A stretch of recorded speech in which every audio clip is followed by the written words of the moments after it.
Ja.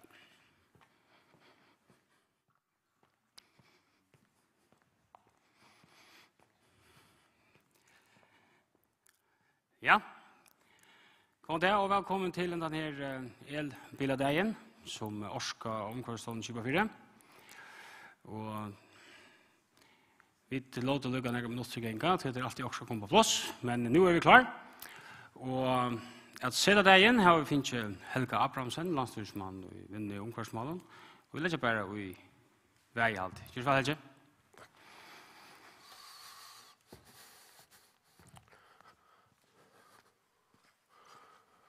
Hallo, høres det? Ja. Jeg reiser folk har ikke mikrofoner på, men man vet alltid om det er kjørt hentra her. Men, gav det som mål. Så landstyrsmæver i omkvarvis og vinnemalen vil takke for fyrskiperne, for innbjørnsene til hentan kunningadegen om elbiler, og for høve å si noen år. 22.600 folk, mer enn 26.000 personbiler, og omlag 5.500 lastbiler og varevogner. Nødjaste haktølene fra Ekstovene per oktober 2020 viser at det er nær 40.000 ekfør skrasett i fargen. Åttan av vita det vi visste vant jeg at vi i fargen måtte være avkostende hamsmarstærner og i tale av ekføren per utbyggva. Og i vinneligen håpe kan dette sies at vi har tekjen om negv virksomhe og virkesfuskene, men i omkvarvis og veverlagshøpe kan større tale av ekføren øysene tidligst høpeslest og mot til dolkande utlatt, CO2-utlatt og slit av veakjerv. Årlige bensin- og oljenursland kjøtt har 40.000 ekføren som har løyve av køyre av veven er 35.000 tons av olje. Dette sverer så atter til at årlige CO2-utlatet fra okkara personbilen, lastbilen, bussen og øren er 120.000 tons. Dette må og skal brøytast. Og i kronen og øren bruker vi dagsens lave oljeprisen omlag 130 millioner kroner årlig til å fylle tankene i bilen. I våre 20 år skøy sverer det til 1,3 milliarder kroner. Støva sender vi og ikke brøytest. Men brøyting må og skal komme ui. Langt i 1950 tok ferger under vi altkjøva vevlags sattmalen og var minka utlatet av vaksarhusgassen. Sattmalen var samtidig i 1992, til langt og ta var det tydelig tekjen om at utlatet av vaksarhusgassen avvirka i løyvige gjørende, så hver som hitaleie spekelige, men stutt, bæra vekser. Vi tar vi øren åren, for i omlag 30 åren så gjerne bonde okken til at gjøre okken utkast til, at gjøre okker utkast til å minka om CO2-utlatet i heimen. Og i 2009 samtidig lagt ikke av første sinne en føreskan veverlagspolitikk. Her uttøtslige mål var sett om minking av CO2-utlaten, og hver politisk ærin kunne fremjast for å røkka malen. Men som alt vita, så kommer vi ikke av mal, og togjen inn og byggven til å gjøre en nødja veverlagspolitikk til kommande 20 åra skøye. Av til at orska og utlatt av vaksarhusgassen det tverrsøyer og som og søk, har vi sett en balk å gjøre oppskott til en orsko- og veverlagspolitikk. Et evne i hessum politikk fersland og flottninger av landet, og det hette evne som gjør hendadegen om elbiler særlig avhåverdan for meg og vånande nekv ånder vi. Men det ikke bare å skifte verande biler ut vid elriken ekfor. Ved alt fersla av landet lagt om til elorsko krevst at 130 gigawatt-timer av grønare elorsko for framløyter at træt hvert år bare for biler, lastbiler og bussar og andre ekfor skulle kunne køyre rundt av vevenon ved elorsko helter enn ved bensiner og diesel.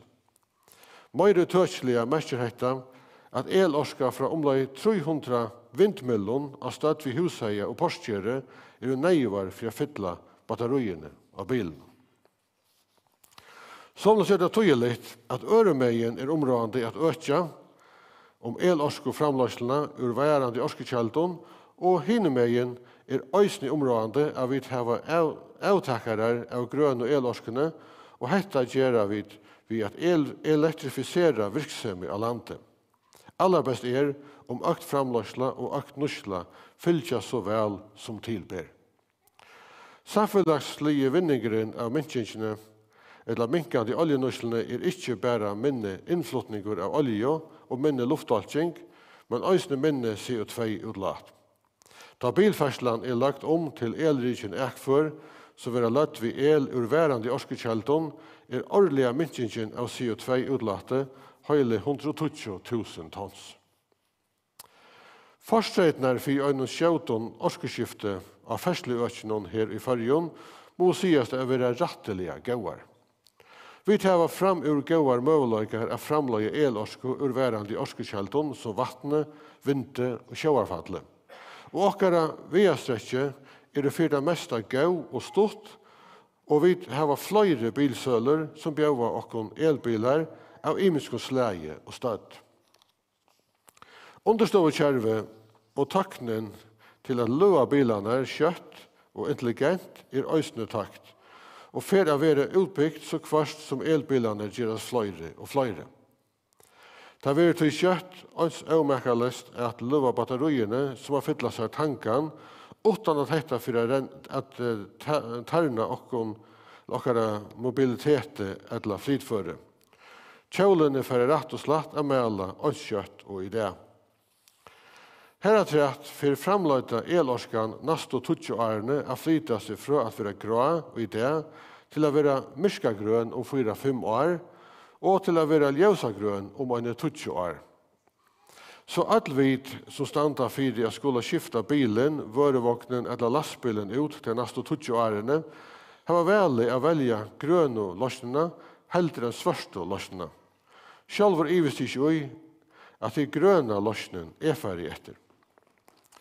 At utbøye av elbilen allsamt vekser, vi tar at flest alle bilframløyere nå øyne framløye elriknar biler gjør at menningen og kappingen stor, og til vante og vågne at skifte fra bensin og dieselriknar bilen rettelige for å takke digasse opp i jøkken 20.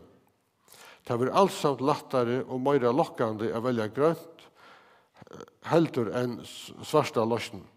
Begge teknisk, omkvarslige og penningalige. Politisk atøk øysene sett i versk for at ikke falske at legge til elriknar løsning. Nevnes kunne avgjaldslattar i samband med kjeip av elbilen og hita pumpeskipanen til oppbygging av husen og bygningen og mulighet at avsette imiskar elpriser til imiskar kundabalkar. Atøk som færre at halda fram under sydande samgångo og som vidkommande for at sette fer av orskeskifte i Førjøen. Jeg får til å takke omgårdsstående for at jeg var tidlig stig til en allmenn kunninger der om elbiler. Her høver at nema seg innlid i elbilermarsnaden og skilo hva venter nye og hva venter opp i mån til elbiler, hvordan lengt har røkka, hvordan lengt har tog, da teker lova vid heimaløying, skundløying og så framveis. Hette forvedenslitt og vidkommande for okkon all, allmenn som privat, ja, okkon all som standa for å skifta bilen eller ekferdig ut til neste årene, og tøyver helst øysene tarver av flere slukon kunningadøven, så kvar som ahoven og tilvidanen om elbiler bæra for at økjast. Vi hese favan åren vil ikke okkon allon en gauan og lærerigan elbiler det. Takk for det.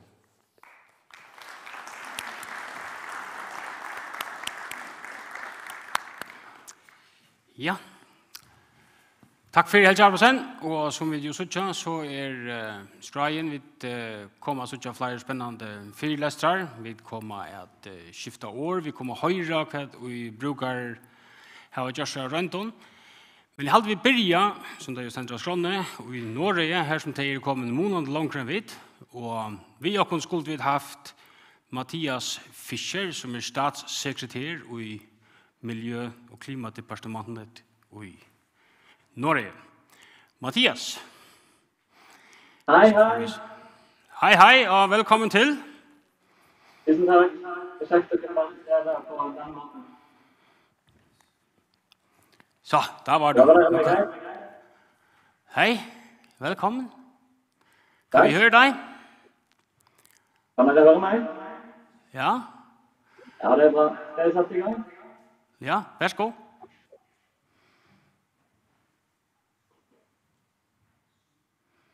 Der. Tusen takk for invitasjonen.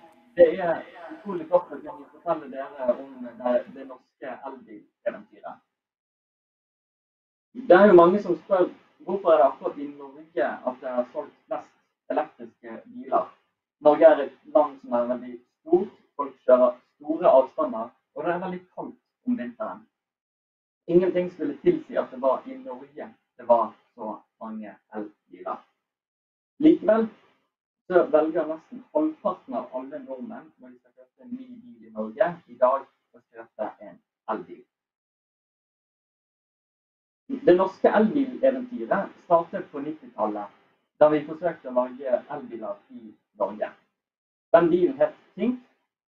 Dessverre ble ikke produksjonen noe stor av den, og den har nå havnet på museum. Men likevel har vi altså fått et norsk elbileventyr. Den satsingen som kom med Tink, ble starten på en politikk som ble videreført i dag. Hovedbudskapet er at det skal lønne seg å velge elbil når man skal kjøpe en ny bil.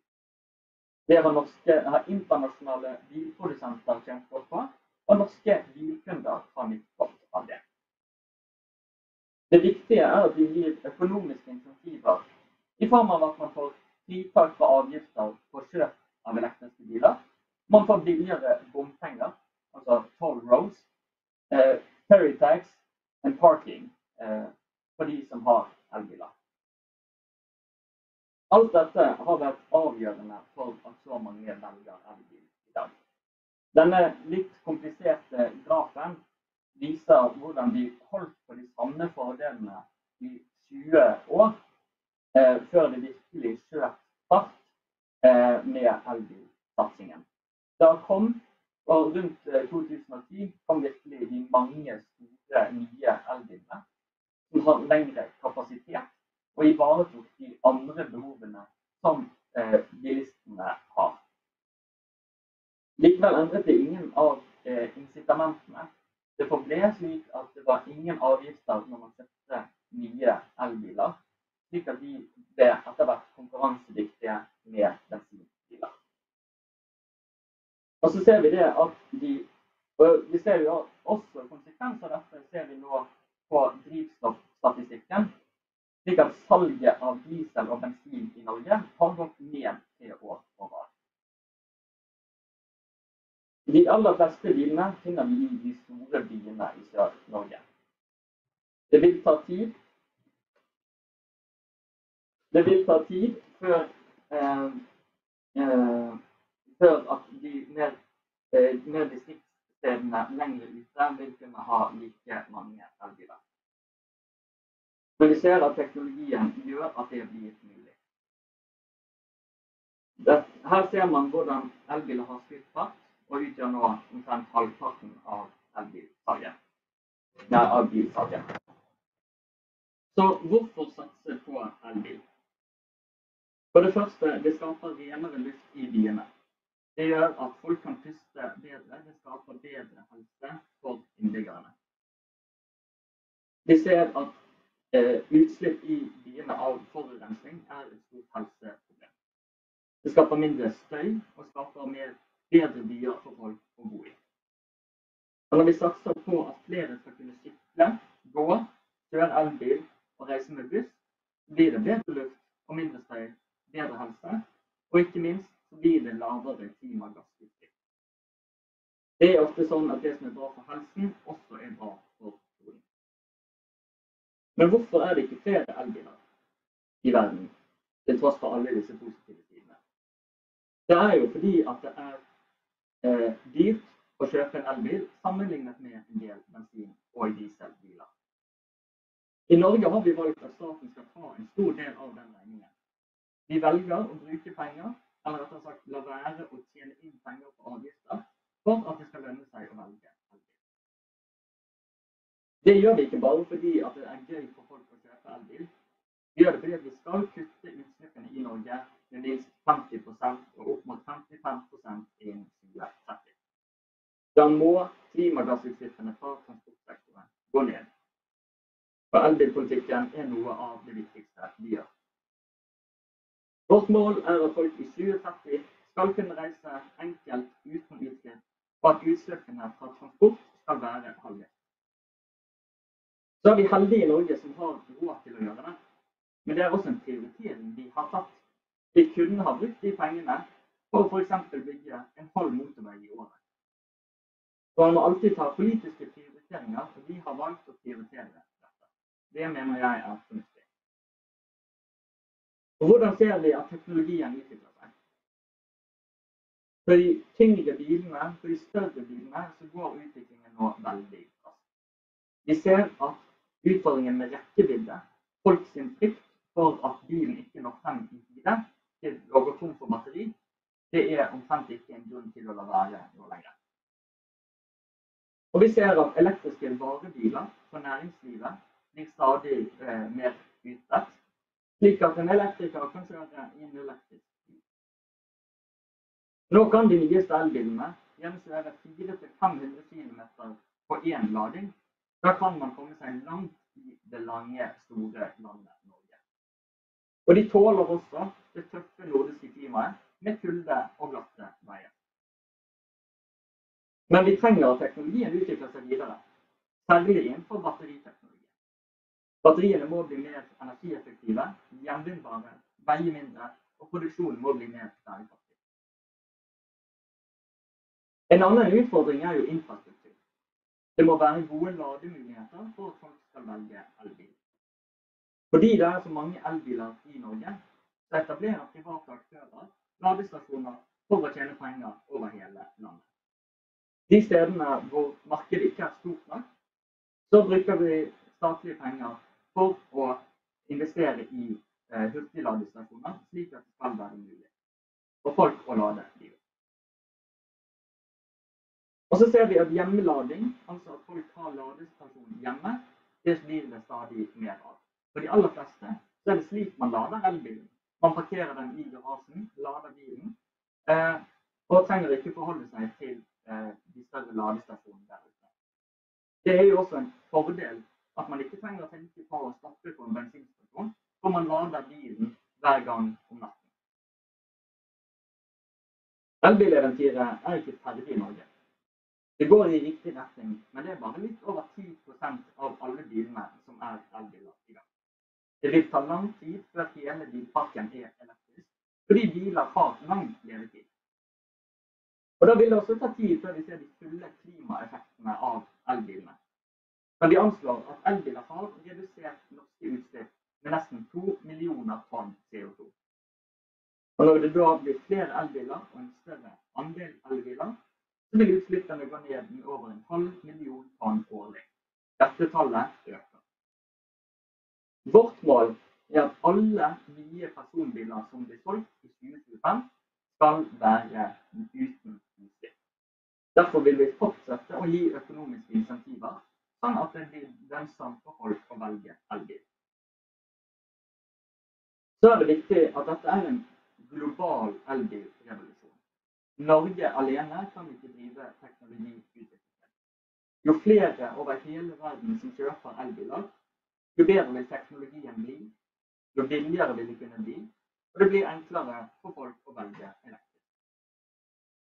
Så tusen takk for meg. Hvis dere har noen spørsmål, så vil jeg sette pris på det. Jeg håper dere klarte å høre og forstå meg på hver en. Hei Mathias, takk for ditt opplegg. Vi har litt svært ved å kommunisere i øyeblikket. Vi fikk det meste med på grunn av din fremragende gode presentasjon, men vi har litt svært ved å høre deg. Men vi kan lige se om vi har noen spørsmål i salen. Er det noen spørninger som omkring råd til at sette til statssekretæren i Norge?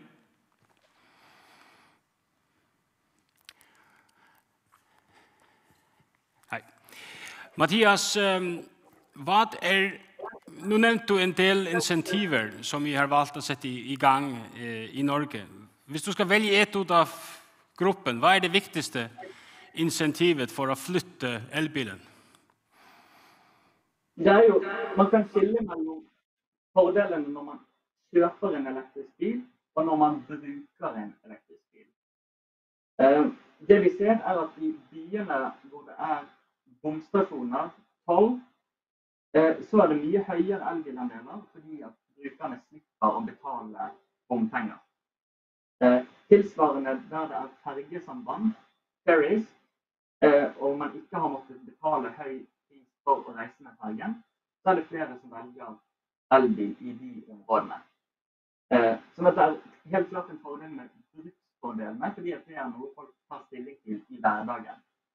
Samtidig det helt avgjørende at prisforskjellen ikke så stor når man kjøper en bil, men de hverdagsfordelene med å slippe å betale for parkering eller bom eller ferry betyr mye for hvordan folk føler at det vil koste når de skal kjøpe en ny bil.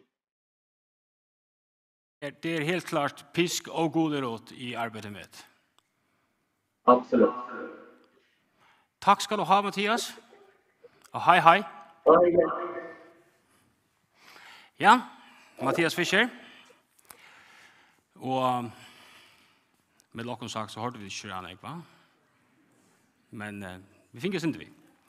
Nå kommer vi så til en mann som i 27 for å høre.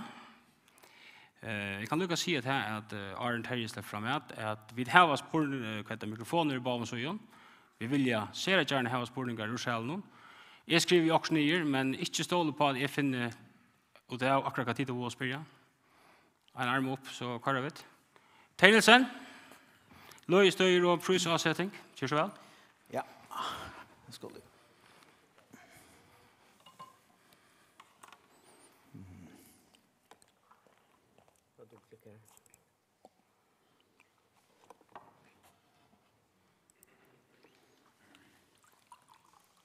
Ja, kan man det tid? Jeg er ferdig at fortelle løsninger om løyestøyer og prøysavsetting. Og jeg har noe litt å skra. Jeg har cirka 20 minutter. Vidt for at høyrelsen om løying av elbilen og løyestøyer og infrakjær annars. Og så om disse prøysavsettingene så kom i gang til vi setter i Rakstor 5. oktober. Hvis vi lykker begynner vi hittet etter, heter min tidskjønner av skala trøffer, en tog så gjerne stand av 4 biler og løa, 2 stand i løystø og 2 stand av løa, og det vanlige vi kaller for AC-løystø. Hvis vi tar lykke og bestikker av hver vi til det, så det sånn at vi har 201 fors per år elbiler, og vi sier også at vi sier cirka sammandende som man ser, eller hever seg i Norge, det faktisk god gang da elbilersølen i Førjøen. Og hvis vi tar utgangsstøy i at det jo alle 26 000 personbiler, jeg visste ikke vi at han tunge transporten kommer i el enn, men som vi har hørt og som vi hører seg fra, så det en rukende utvikling her også i menning, hver det viser at lastbiler nå blir også flyttet seg i el. Men hvis vi tar utgangsstøy i 26 000 personbiler som vi har i Førjøen, og at vi skal legge om, så svært det til omlag 100 gigawatt-timer, og det sværer, og hvis vi tar hatt for at den tunge transporten legger om øyne, så det ganske som helst sier på 130 gigawatt-timer, og det sværer så skal det 15 miller. Jeg skal ikke rette landstyrsmannen, men det ikke 300 til 15 miller, eller 30 av de millene som stand opp i huset i det. Dette færre. Og lysen om vi sier hodtørsene, da vi snakker om elbiler og løyestøyer, så har vi det her oppe i høyre hjørne, til det som vi kaller for heimaløyestøyer. Jeg kommer snakke lysen mer om det her øyne. Så da midtast av mynden, hun viser til som vi kaller for vanlige AC-løyestøyer, til disse her støyene som standa ut i allmänna rummen, her som folk kunne sette bilen av løy og ta det og i biograf, eller kjøpe inn, eller hva det nå måtte være. Det tar lyst langere tog av løy. Og så har vi disse her nyaste høyre hjørnet som heter kjøtløystøyner. Det til dømes tar jeg tog om køyrande ur Klaksvik til havnar i Ørnd, og skal nåra til, og du klarer ganske akkurat ikke nåra til Klaksvik, så kan du få en kjøtløste, og faktisk lova, faktisk rettelig kjøtt opp nærkere kilometer, så er det kommer hjemme. Det er veldig imisk at kostnaderne er også i avhøst løsønnen, det bøyligste er sånn at lova hjemme på alle måter, også i utgjør. Herna så kommer det her aseløsønner som vi har sett opp imste stedene rundt om i landet, og det dyraste elementet er sånn kjøtløsønner. Vi sørger for oss at vi vil jo gjerne som elfela kunne styre og gjøre av i samvån løsningen av elbilen. Og grunnen til det er at et skrekkscenario for oss er at folk som har elbil kommer hjem, typisk 18 arbeidstøy, setter bilen av løa, for inn og gjør døvere, og setter ganske en varsmaskin fra, og da setter ned til oss under trust. Så har vi prøvd å tekne en kurve der som kanskje de fleste kjenner atter i samband med covid-19. Jeg har alltid relaterer øyelig vel til akkurat det som hender av elnett nå. Hvis vi ikke gjør det, ja, men så får alle løa som og tog, og det setter trust av et her lavspennsnett til oss. Hva jeg viser, nei, vi vil gjerne slippe inn i en avsamon styrer løgn som ikke falt ikke. Ikke sånn at vi skulle beslærlegge alle beslutningsprosessene til kunden, men at vi i en avsamon flyter orskonusjene iver og kanskje at det togene hva det ikke sånn jeg trustet nett. Dette her mynte viser, vi så gjør det sier imiske løy i hottene, så har man sånn en elframløslo, men i stipplet av linjen her til samskiftet, og til her vidt vil jeg slippe inn og styre. Oppe i vinstra hjørnet så gjør vi et nett styreskipene til å se, hva vi kan fære rettelig lengt nyere nivå og så gjør hva belastningen er rundt omkring. Det er ikke reelt teknisk, jeg skal skunde meg for å bo i etter. Men så har vi også en plattform for løsninger som vi snakker, alle løsninger som vi snakker ved denne plattformen. Og her i midten er et samskifte som forteller når skulle og imiske løsninger løs. Og selv om skulle bilene være fotler da folk kom ut til bilene klokken 6 i morgenen. Men gosse kjøttar lå her i midten, til noe som vi gjerne vil gjøre en avvisamon slippe å bestemme. Det ikke har vi sagt at folk ikke kunne, hvis de vilja løa kjøttere, eller at de skulle i bindel på kvalitet, så hadde de også mulighet for å sette bilen og løa kjøttere enn det som vi annars hadde yngst. Så har vi sett en kasse inn her. Man ser jo ymsestene rundt omkring, utenfor åkken og kanskje førjen øyne, at det kanskje kommer handelsfjellet inn. Og de vil det så typisk kanskje li her i midtelen, som selger orsk ut til kunder. Men jeg har just vilja en stippelig linje og gjør ned til vi vil jo øyne av som månslepper å styre, selv om det er handelsfjellet som kommer inn i myntene. Og dette er, som sagt, for å trykke til at vi ikke kom ut til kjele støv, og at vi mistet streimen og alt tog at fornekk løa samstånds. Hvis vi tenker heimaløsdøgner, så er dette han som vi bruker ut det. Hvor dette vil til fremtiden for å begynne å ta videre, det er ikke gossier til som vi tar baserer okkara skipene på. Dette er en øye, man kan si intelligent løsdøg. Dette er den typisk han som er sett oppe inn i garasjen til folket. Vi kallar en snilt løsdød til at hun kan faktisk lære kundens minster å kjenne og vøyd, og lære vi togene nær i sin kunden, fra heimann fra måten nær han kommer hjem, og om man bruker bilen typisk et mye kveld, du tar et bindklubber eller hva det er, så lærer hun kunden å kjenne og løye så her etter. Men alltid vi så lover effekt som gjør litt. Vil kunden så et eller annet torspunkt sier, hva skal det kveld skal jeg faktisk ut av vidja, mine master, ja, men så kan jeg se om det løa kjøter hvis det er. Hun er fotlig av imiske tøkkene. Hun er et snilt løyinga, eller artificial intelligence, til å mestre at hun lærer kundene å kjenne. Man kan velge skundløying, og det så når man har ganske flere biler gjennom huset, så kan man se etter det som er en load guard, og det mestre at løyestøyen heldre eier vi belastningen og innføringene, så at hvis flere biler løyer samståndes, og man ser etter en ovn fra, så færer løyestøyene selv være nye i effekt. For jeg tror at jeg vil ikke miste strøm. Det er jo rettelig at nekvar strømmer vi snakker om som skal til disse bilene. Her er det så er det en frekvensregulering som mestre at hvis vi har troplagene i et noen, så teker støyen selv etter til det og regulerer nye, og så er det for å bjerke netten så vi slipper undan en blackout. För att vi törsliggör det här vi när folk loa så har vi tidligt data för oktober man här till och bara för hemmalöstöjer. Så såg vi väl att jag till klar klockan 15 eller 4, 5, 6 att bilen kommer och sätter i. Hvis alla dessa bilarna var sätter i och alla loa samstundes eller vi fotlar effekt, ja, så kunde det gita kvart ursligt ver. Det mest till att vi klarade inte och det var mest sannolikt blackout. Skulle vi det här att vi har sagt, vad ska vi vilja gärna ha folk ha pura fria timmar, så mest det egentligen att vi skulle bygga inte bara 8, men kanske 2 nödtjonsverk. Det kostar 800 miljoner stycken. Plus det vi skulle installera och uppgradera allt KL nätverk i Jakob. Så jag håller det här är intresse i Jakob öll samlon när vi ger så lögnen så ska han samma som gör det.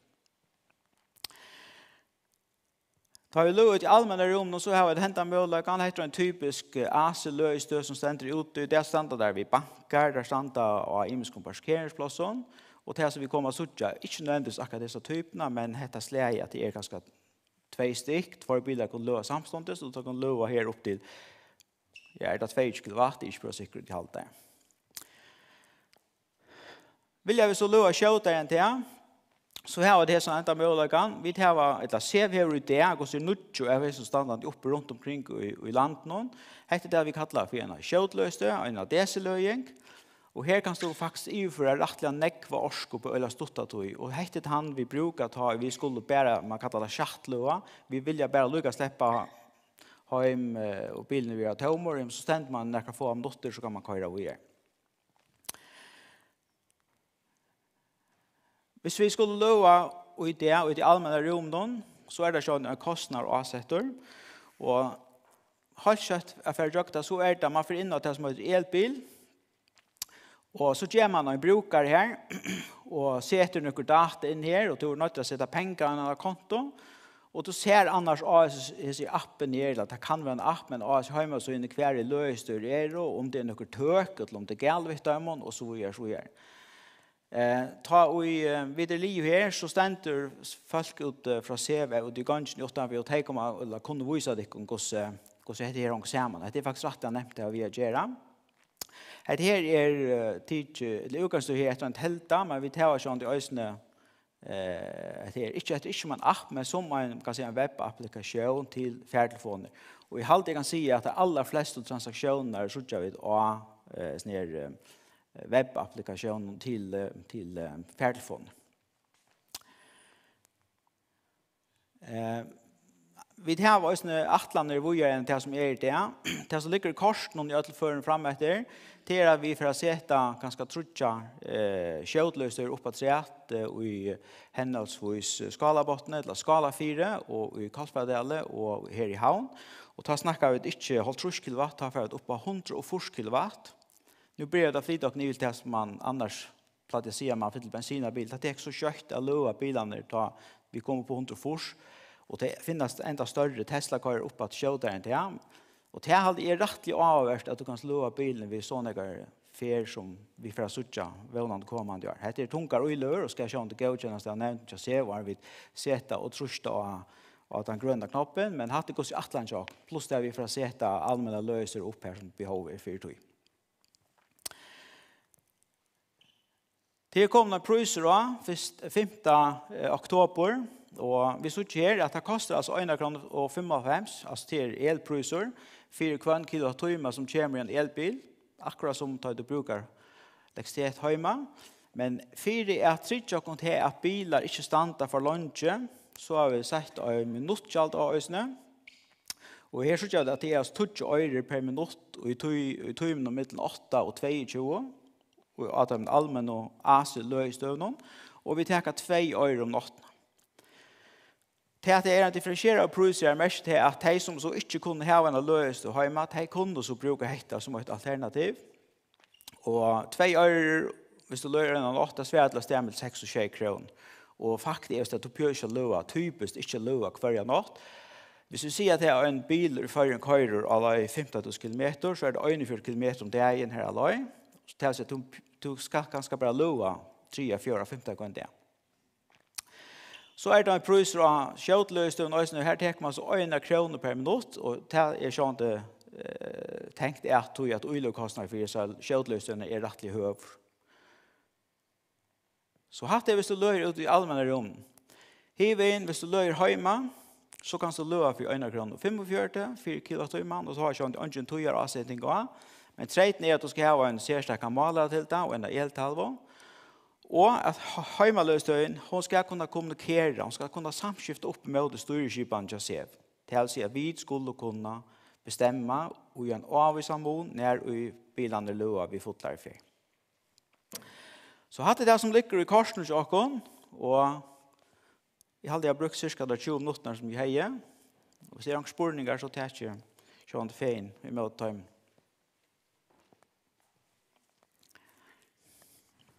Ja. Spurningar? Her var det. Mikrofon til bra.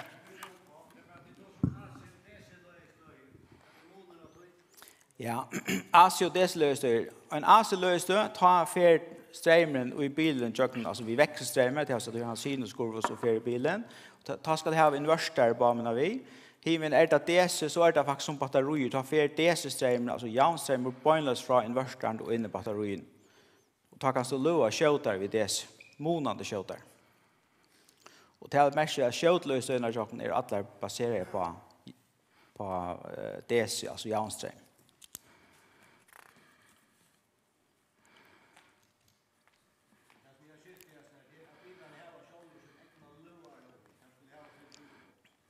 Ja, tar jeg var luar oi, men tar typisk ikke så reelle større, eller dimensionerer vi så større.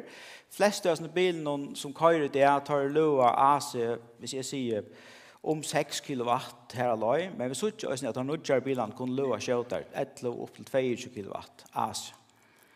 Men i mån til DC så sier, her kunne vi lua opp til, altså nødgjør biler, 100, 100 og opp etter, men jeg vil si at flest av biler som kører ved en det, mittlen 40 og kanskje 70 kilowatt, tar flest. DC. Ja. Så her på. Ja, jeg er Jon, og jeg kunne også mer spurt bare om tverrspurningar. Det første var vi er så kjøtt løystøyen her, og enda mal vi tog med avsetningen minutt og avsetningen nok å få folk ikke være så lange, men det blir øyelig dorst allikevel, så vet at oppskottet vil fremme, eller folk har pratet om man ikke kunne finne til at de første kvarteret for vanlige brus, så vil det faktisk flott seg at det er.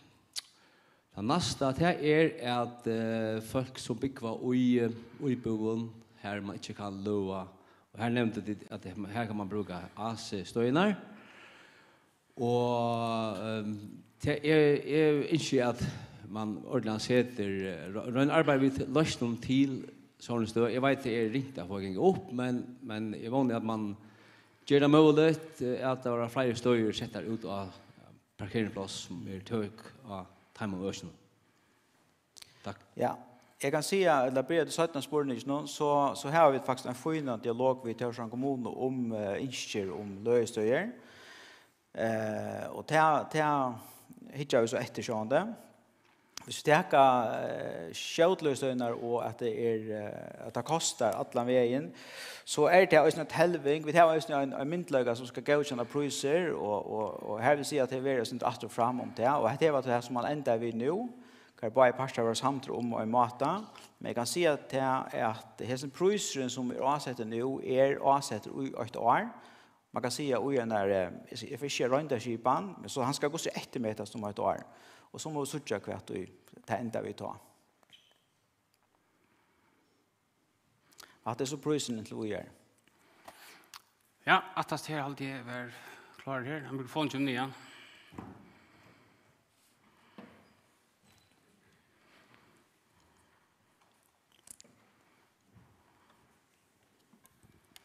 Ja, til heimasynet så ser stenter at her reisende priser for hvis man i heimaløyensene og truster at man skal få en skundløyens, så er det 25 kroner. Hvordan virker det akkurat? Og er det her kommet i gilt det? ikke viser det stendt til hele stedet hjemme sine. Det en prøyser som vi skulle øyne ettermøte, og det en prøyser som ta jeg nevnte Johan at løsøn intelligent, og hun løyer og teker hatt for norske ministeren til å konta noen, men skal han bruke løsønene her og nå, så kommer det mest sannsynlig koste et beløp. Om det 25 kroner, det har vi kjørt et helt 4 nå. Det er også det som ligger i korsen. Okay.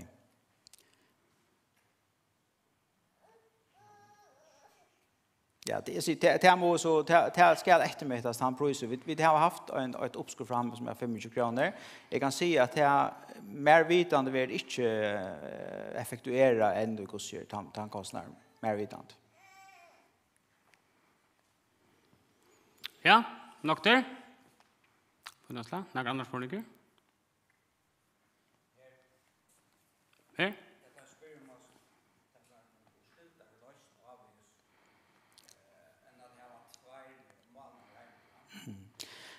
Om det snällt där i lösningen än att två målare. Jag vill säga, och det det så att det är krav att det är två målare.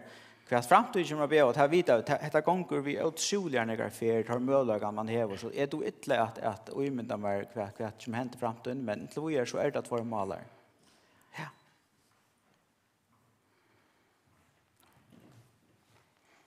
Ja. Okej. Kan jag ha en spurning mitt här? Ja, hej, Björst här. Jag kunde också spørste til om du nevnte også vi samstarv Torsnær kommune eller dialog med Torsnær kommune.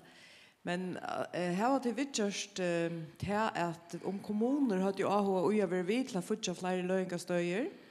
Etla privat for han seg skilt, altså man slår seg sammen, parsa vinnløyene var vidt til å fortsatt, altså man fela fortsatt i flere løyengastøyer.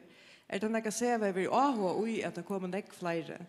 Det er jo sånn som man absolutt har fyrt at det kan løa min elbil alla möjliga ställen kring om färjan ta jag tarva du. Alltså jag vill säga att det hade en politisk spårning går. Jag hade absolut säga själv hade att det är ett avvärst att det avvärst att nämna att man tar felax tök och is ner fronten om. Men man ska vara inte värden eller är också gå så att man ska vara lyssna värden vi att sätta för nekvar löser upp till att ta det gång så otroligt vi människor batterien såna kan att det kan gott vara hvis vi får ut som vi har nämnt för tapsera landet vi löser så stannar vi en investering som vi kanske ångad för innator så att man ska vara lyssna värden men idén är att se och kommuner ta sig samman det gäller ju naturligtvis allt och vill säga och att hetta mål det är upphåll det är upplagt vill jag sagt ja. Så till när kan vi kontakta vi och ner från och in i det politiska skiparna. Ja. Nästa. Och närmare. Ja, det var en här. Ja, Ola Paulsen. Då som jag och det som jag upplever vi orsaka.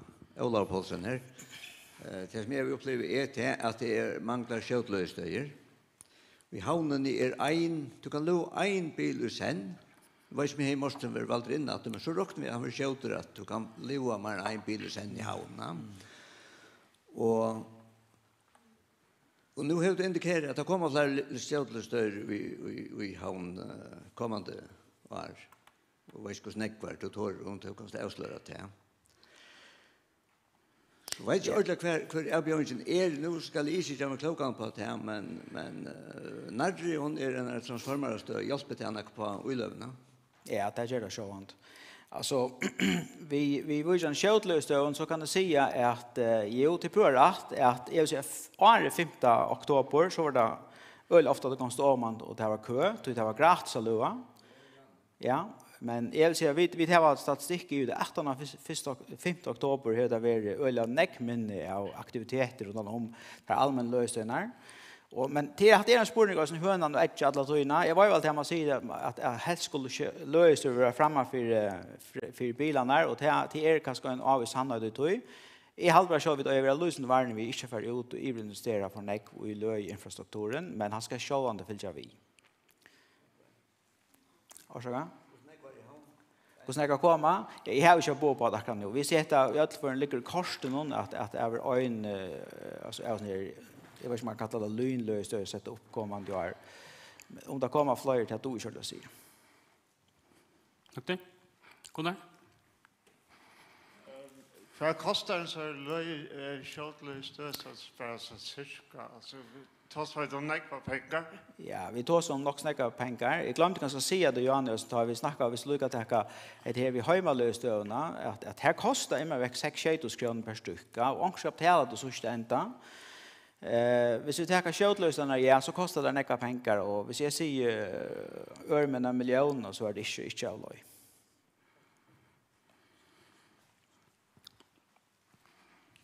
Ja, här.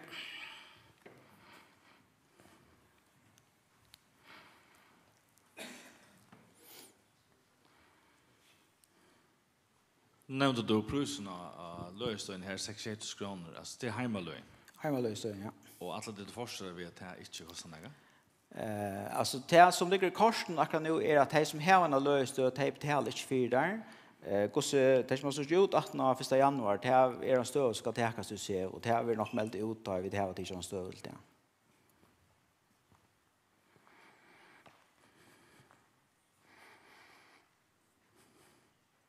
Kan jag spela en spårning här som vi kände?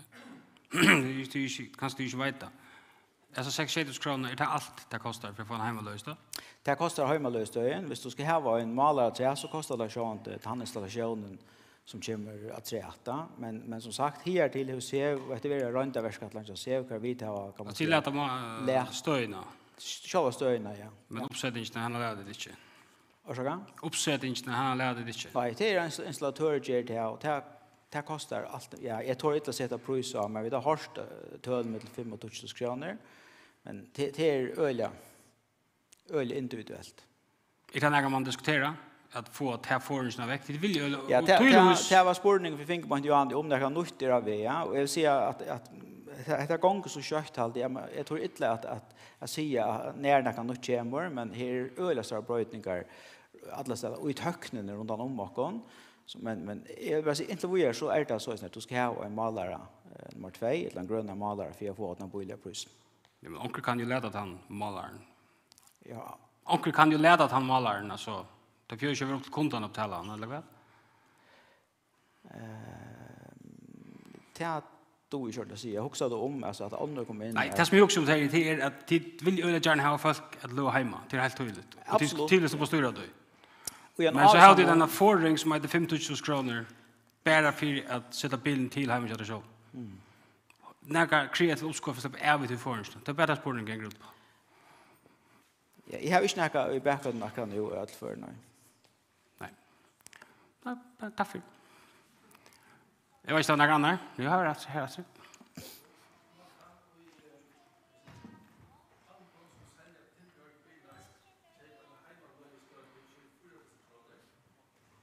Va?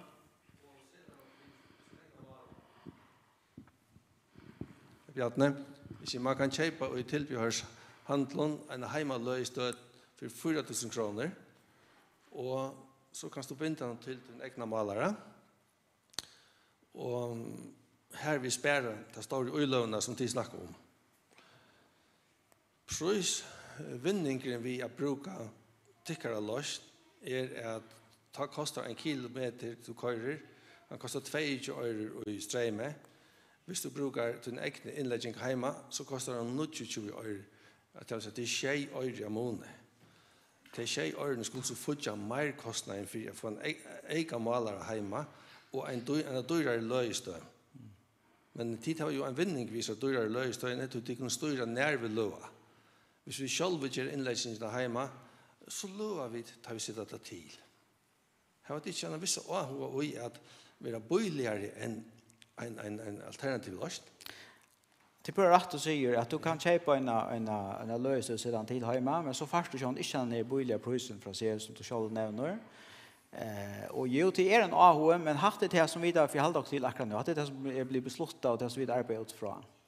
Som säger kvar framtiden kommer att bjöa att det måste bara lucka sucha och men jag kan säga jag att det är i seriös intresse som jag nämnt flera för när att kunna styra det en av i samordna Hur man så gör det framöver till man så tog in vis. Det är tjej öre månader per kilometer att bruka att dyra lösningar till tyckon och i mån till att bara bruka att vanliga streamer som man låg i hever hemma. Ja, jag känner inte att tjej öre det ska sig passa, men jag kan förhålla till att det kostar 1 krona och 55 hvis du inte har den här malaren, det kostar 1 krona 45 och se malaren. Passar. Ja. Det har vi räknat på. Det är tjej öre per kilometer. Ja, andra packar det för bilar så men det är inte på. Det tror jag räknar jag på. Det tror jag. Ja. Hej så. Tack för det. Har vi klar här? Ja. Jag går också med bara koppa bitna synter att vi inte bara två som örer som synter mer till minne. Men är som grunden till kvui att vi skulle skifta över till gröna orske och det är ju inte omkvarvis vansen och det vävla sprödingarna och det är verkligen det som ska bröta oss. Tar vi köpa en bil för 300 kronor så kommer vi sätta en 4-5 flug på en attriat i himmelska häntlagar för att bilen kan och inte luxus. Och vi sätter säkert flera flug på en, det kostar 5-15 kronor stycke. Men så att det kommer till det ser löstöjna. Ta vara vid öljande, alltså ta på rockna när spelade han innan så vidare. Så är på en måte borde man integrera det här på och inte fokusera sig på att det här. Det är bara det jag vill säga. Inte osant, ja. Yes. Så för det var sista målet. Nu skulle vi höra om folk som har brukt och brukar elbilar och påstånd att det är riktigt för det gleder dere till. Var det flere spørninger? Nei? Takk for deltakelsen.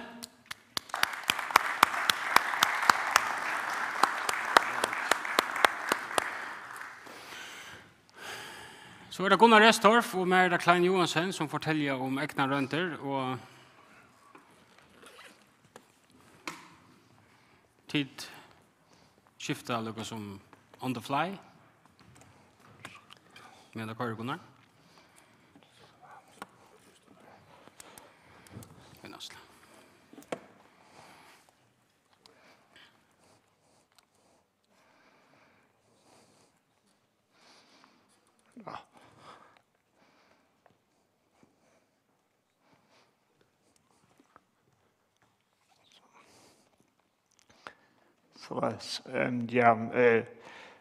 Bjørste der med spurte meg om jeg kunne fortelle sin om elbilen og mine rønter.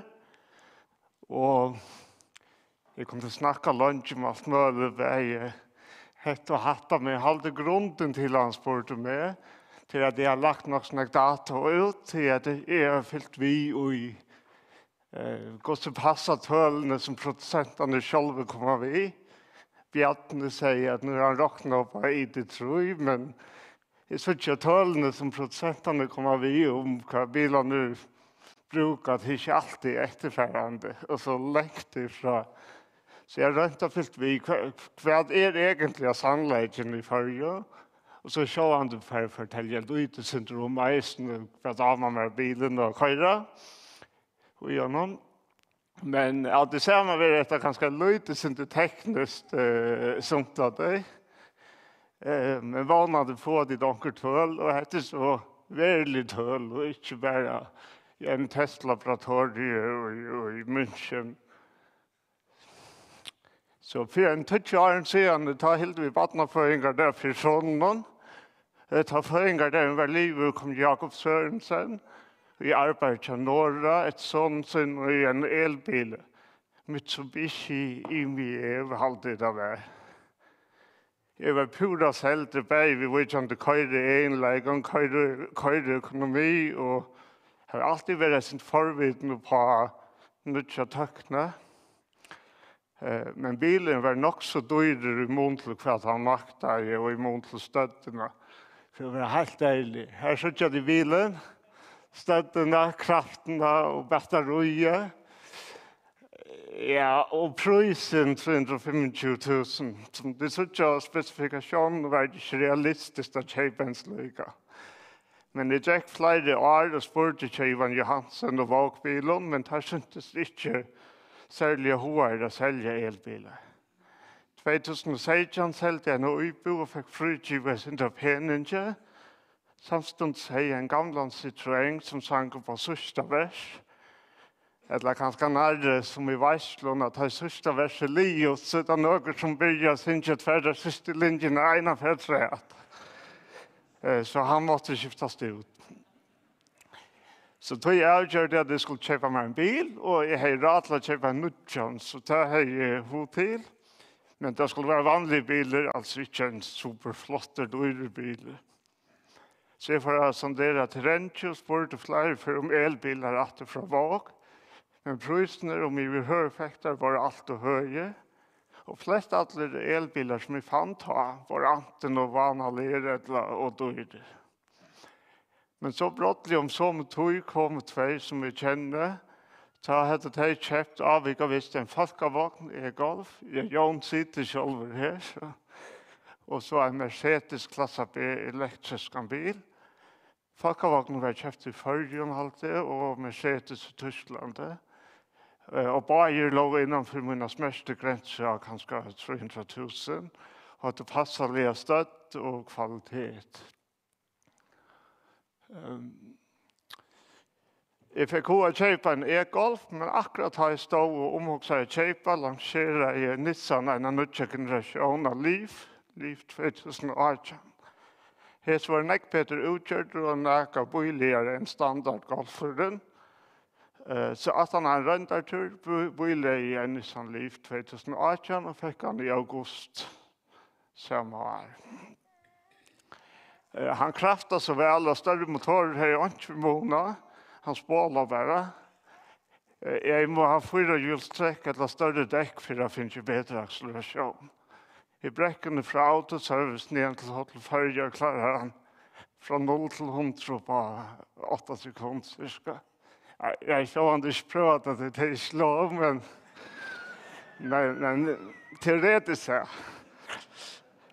Batteriet passelig størst til mitt bruk. Bilen store. Han faktisk ganske for store. Jeg har en Citroën Xara stationvogn. Og hesten bare langere, brettere og hakere enn stationvogner. Han en større enn en Citroën C4. Han ser bare ikke særlig større ut på grunn av snøen. Prisen var sér rymlig, ta också vi om hettleikar hit i råd og set som at det var en pilot, automatisk nedbremsa, styra hita omvis fasttelefon, baneassistent, hitapumpa, battekamera, fokleperspektivkamera. Her allt møvelig som fylger automatisk vi.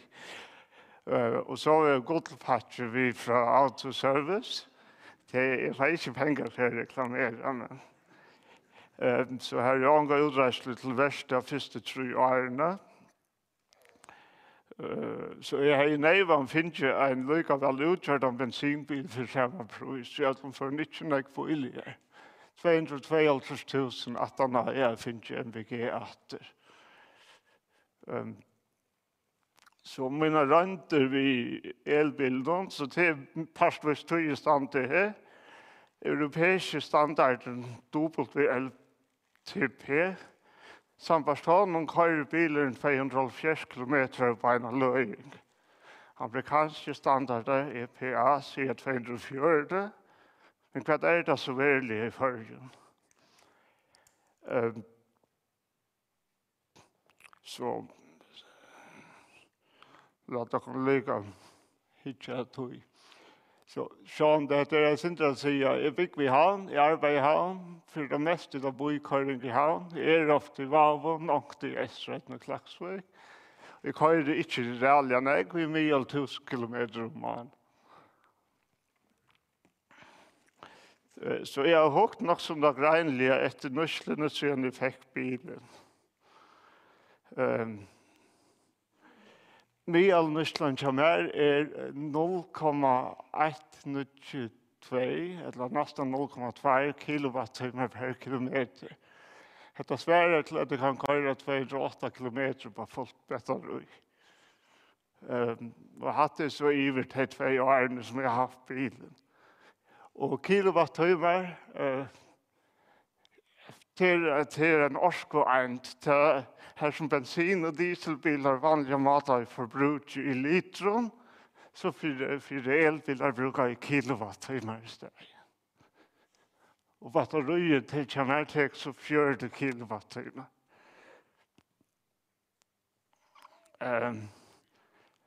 Manarliga medelnuslan varierar till rättligen ägg från 0,15 upp till 0,62 kilowattimmar. Det är klart vi kan visst 230 och 150 kilometer på fullt batteri. Ting som särskilt avvarskar musklorna till kulde, vanlig körmönster, mörker, vinter, regn och hvis man kör en ägg för att kör. Och jag har faktiskt prövat att teckna upp musklorna allt efter årstid, månadliga medelnusla. Och här är det rättliga grejt att det heter och bättre månader till väver så brukar de minnen om bättre. Som är det inte problem att köra fram med havn och klagsvitsen och bara batteri. Men han kallade han elfusna vetar där så ligger det i alla för någon marschen. Men så lög jag antingen i Klagsvik eller Øyrabakka i 20 minutter igjen og kjøtløste. Så er det. Det er det eneste tidspunktet i livet når jeg alltid har også hei bare røkt sigaretter, så hei problemet vært løst. Så løgestøyer og løgetøyer nå hever Terje långt och rätt fra hässon, men allikevel for å ta seg lydsent rundt det. Det som helt fyra insumater å løge på. Nummer 1 i vanligere stikkkontaktbære. Nummer 2 i heimaløyeste. Nummer 3 i allmennere vekselstrømsløyeste, som vi kallar det eisen for AC. Eller nummer 4 i allmennere jernstrømsløyeste, det vi eisen kallar DC eller kjøtløyeste. Vi vekselstrømmer så ikke ånga mån og løy i feriene, for en bilen får på 88% av batterien. Så han løy lyga kjøtt om det løy til å nekka batterien. Og hvis det er en vanlig stikkkontakt, så fyller jeg en mormor-lader, vi kallar det da. Så tek det altså lenge at vi er løy. Kostar ikke uiløve i høver, så som Bjarne sier, jeg kan spære eisen etter 4.000 kroner hvis jeg bare bruker den som fyller vi og setter igjen en vanlig stikkkontakt. Men 22 timer er nok så lunch. Hvis jeg kjøper henne hjemme og løste, eller bruker henne fra seg, så tek det 12 timer. Hvis jeg skal være anfullt, og i timer allmenne AC løste og noen som ser, tek det 6 timer. Disse løystøyene, jeg prøver fra 20 til 50%, tar det til 25 minutter.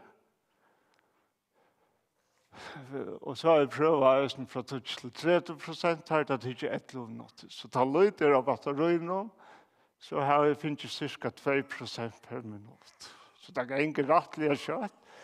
Men da man kommer på 70%, så slakker det øyelig nekve av. Men nettopp som Terje sier, så rikker det vel av bostad, at jeg er akkurat ikke klar til havn her, så stedet ikke Øyrabakka. Ja. Ja.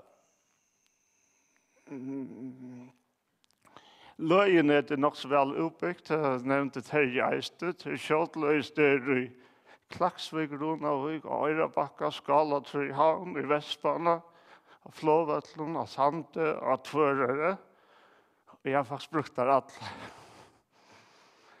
Men best en bil kan løyes hen kjøtløyste.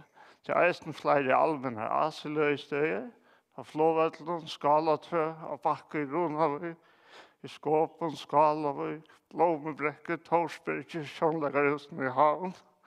Og da kommer vanande flere nu, ta priser og asett. Heromframt har alle delte til Bank Nordic asiløystøyer, som i halde kundene kunne bruke avkjøpes. Jeg vet ikke om andre kunne bruke det. Jeg vet ikke hvordan man blir sett. Kanskje onker vet her. Jag prövar räkna ut vad kostar det så som är allt detta går så löje. Och vi ser här en vanlig hemmalöste, ett var bara bruka stickkontakterna, så kostar det 1,55 per kilowattimme. Och per kilometer blir det så mye 23 öre. Och att det kör 1000 kilometer om månaden så blir det 344 kronor om månaden. Hvis vi nu har en hemmalöste fra SEV, vi separata malare, så kostar det minne för strömmen och så är det fastställt att tjejen håll för malarleie. Och så kommer priset ner till 28 öre per kilometer. Eller 246 kronor per månad kommer. Problemet kommer är att det bygger i Øybo och Torsberg, så jag kan inte lå hemma. Så, men här ständes så en allmän AC-löst av parkeringsplatsen som alla kunde bruka. Och han har brukat. Så hvis vi löjer om dagen så kostar det 6 kronor om timmen plus det som brukat strömmen.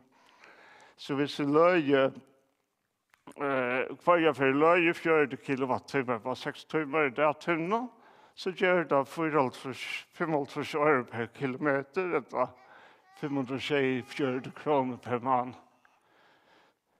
Hvis nu löje om natten i stegen och för ut mitt om natten så kött som jag finner 40 kilowattimmar av batteriet så till cirka klockan 4 om morgonen och det är stick ur att det så kostar det bara 41 öre per kilometer eller 490 kronor per månad. Jag vill säga att det är inte särskilt realistiskt. Det är inte morgonmänniska, det är fast B-människa. Så anket det är för nu då att det nu rör ner för en sång. Men det mest realistiska är att så kötts man kör ner 50%. Så sätter han till klockan 12 om kvällen och låter han stanna helt till klockan 8 om morgonen. Så han ständer 12 timmar i.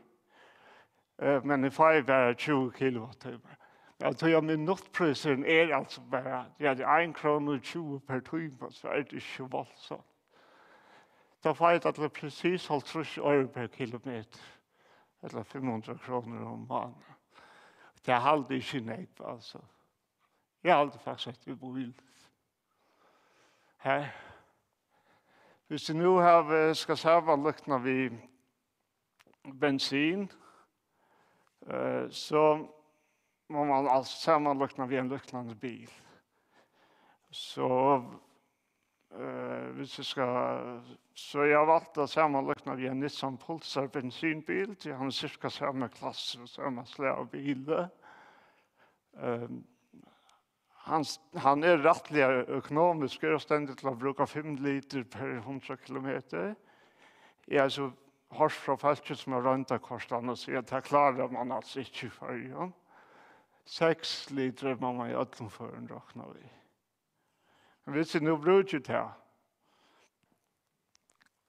så ger det 50 öre per kilometer vid dagsens bensinprisen eller 502 kronor om månaden för mitt förbruk. Bensinprisen varierar helt nej. Han är rättliga laver nu och är värd att ligga sedan corona kom till landet. Han är 8 kronor 36 per liter. Han är svinkat mellan 6 kronor 1,5 och 20 kronor och 8 så han inte efter bilen. Och för det mesta är han li upp i målet. Så sen i köpte bilen är här som kostnader svingar mellan 64 öre och 4 öre per kilometer. Så min konklusion är att det är väl billigare vid elbil än bensinbil i förrjun. Nästan halva kostnader hvis man är hemmalöst. Och hvis man bara löjer allmänt så är det ganska cirka den samma kostnader. Så att man får en styrare. Här får det också ära utrustler. För här är inte växt av jalt, man betalar bara för syn. Og trygging, ja, det er avheftet om det er elbiler eller bensinbiler, så det er ting kjørt å slå opp. Skifta dekk til eisen er noe som man gjør og ansøker hva slag bil man har. Jeg har så funnet alt vi lykkehalt vi i en godtpakken nå. Vi har ikke inntrykk av at det er nek vi lykkehalt av elbil. Man skal ikke skifte olje, her er en girkasse og så framveis. Så det eneste som jeg har bruk for til sprinklervæsker.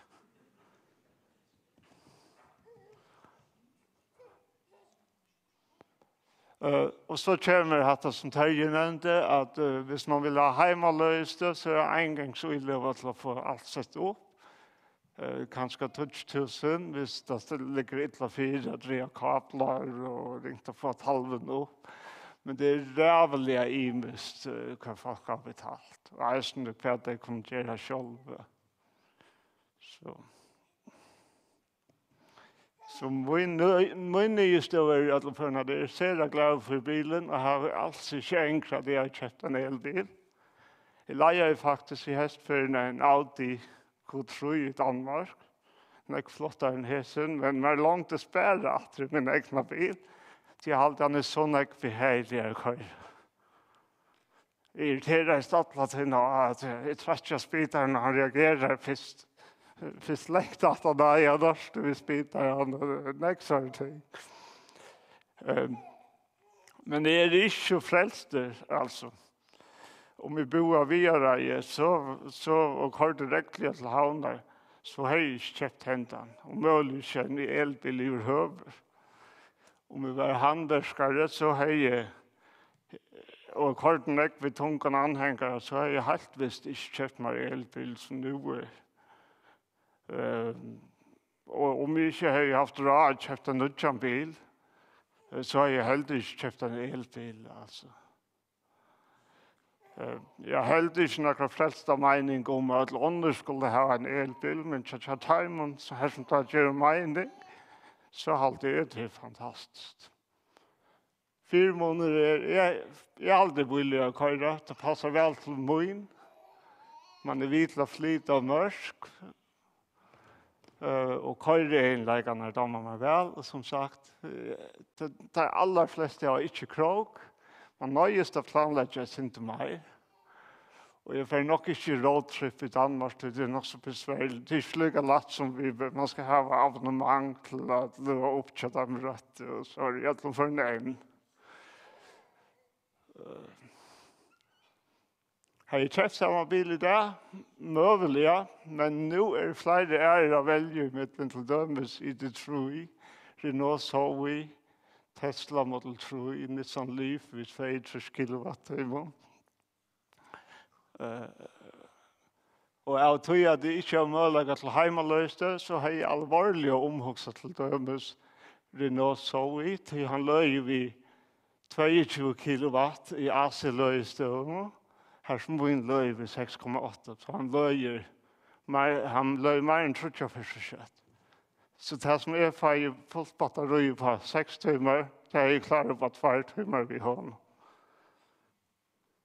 Og det er simpelthen til han løyer vi trimumfasen her som Nissan løy vi ene. Takk for det.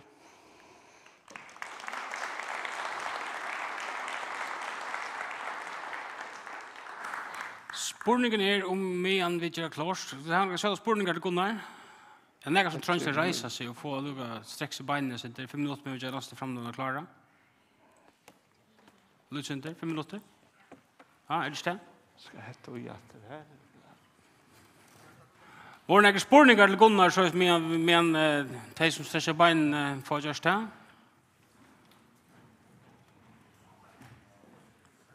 Sorry, Gunnar. Bad.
Ja, så för en narskastet vi det är klara efter.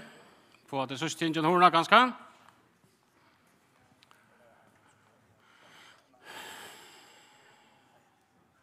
Nästa skroni är en brukare. Vi har gjort att vi samla spurningarna till 18 år. Vi har hört den nästa som är skronen. Merda Klein Johansen kommer att fortälja om sina rönter vid Nissan Leaf. Tyrsva. Tack för det.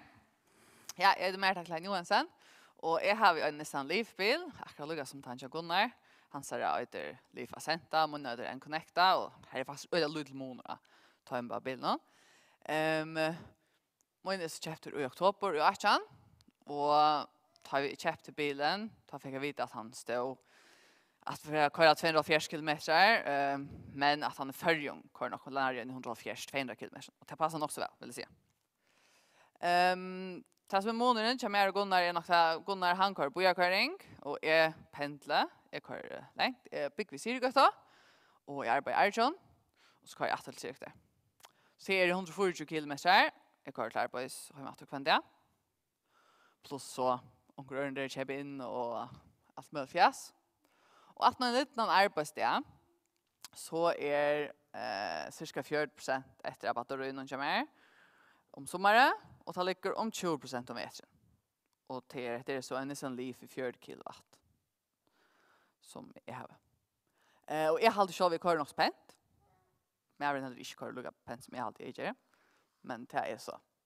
Ja. Jag ska meningar.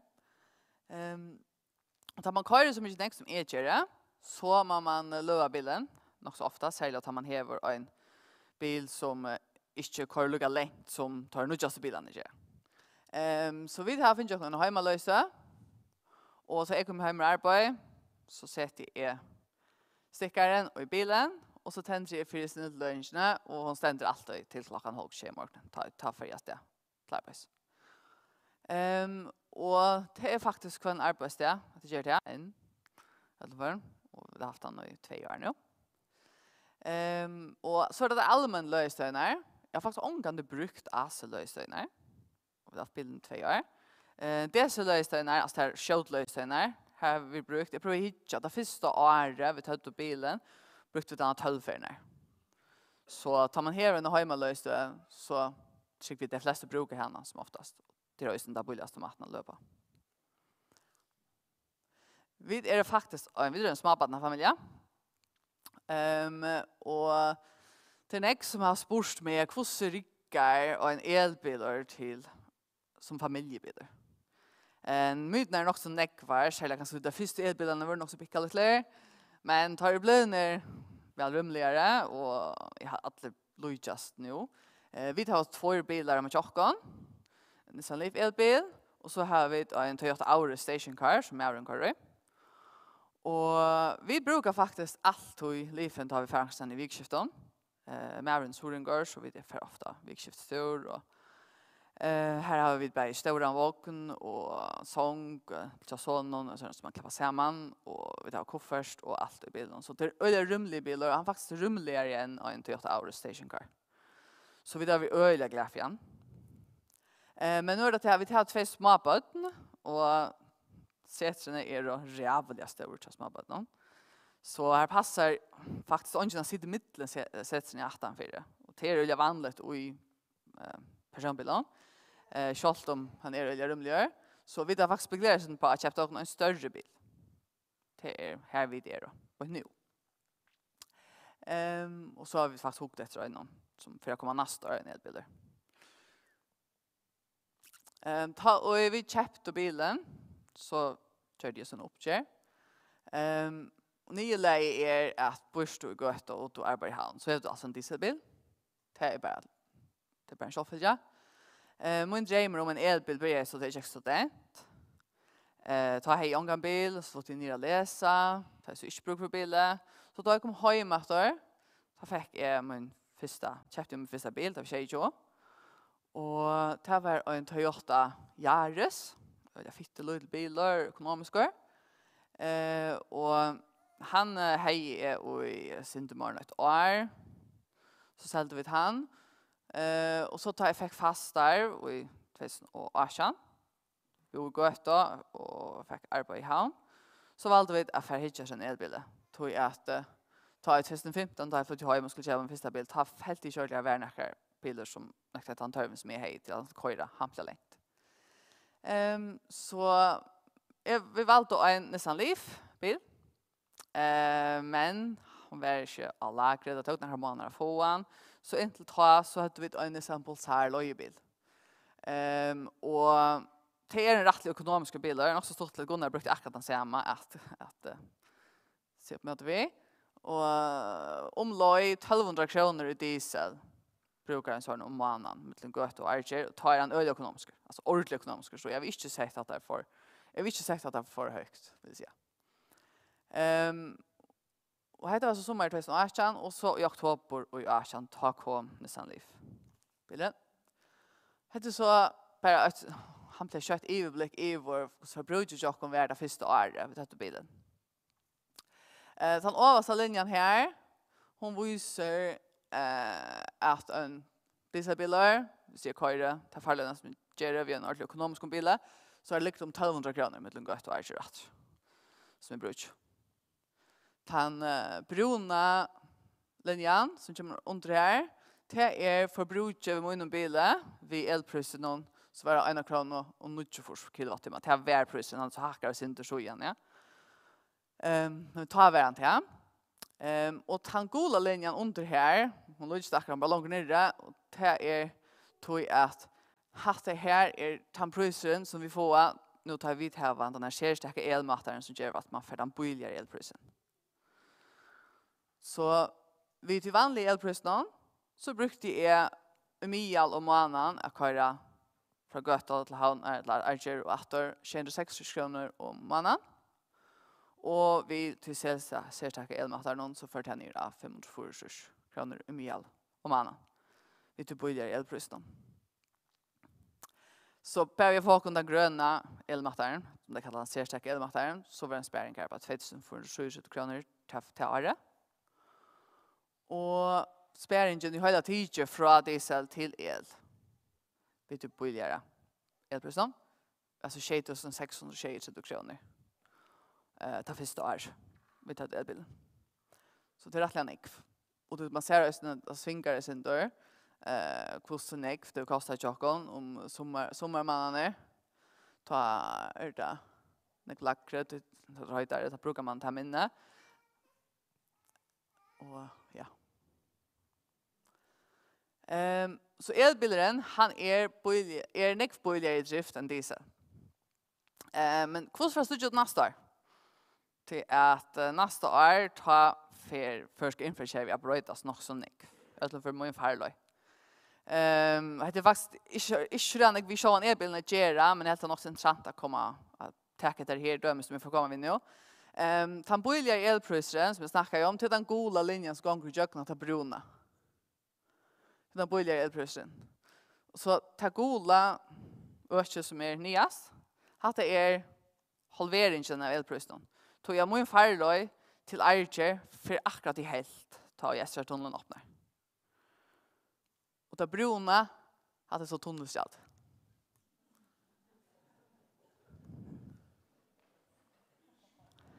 Så det er dyrere som akkurat arbeids. Det er det. Så pendling ginger mer, hon fer fra 530 kroner månaden och mer till 3000 kroner månaden. Så men det var alltså en shoulder som är. Så onkel också säger okej så först då kör den gamla vägen. Men jag rocknar faktiskt vi att jag färja brukar. Jag så tunneln alluga väl. Jag hoppas ordentligt att jag vet för kött ner efter bruset. Men jag vet inte för jag brukar tror jag att spar tog i rösten pengar själv att ta man är en småbarn familj. Så ja. Så nystövan tjockon är att vidare öliga glad för bilen. Fantastiska bilar. Krafta väl ordentligt dåliga bilar. Från diesel till el vi ser stacken elmalare så sparar vi 2660 kronor ta första året. Men späringen från diesel till el hon försökte att lacka tillsvände tog som farlöjen som är för att stittast vid Essertunneln. Men alluga var kjolt om Essertunneln är så vill det billigare som är akkurat han är vid en elbil än vid en dieselbil. Og vi omhugsast at vi kan kjøpe en større bil, og det har vi helt sikkert en elbil. Takk for det.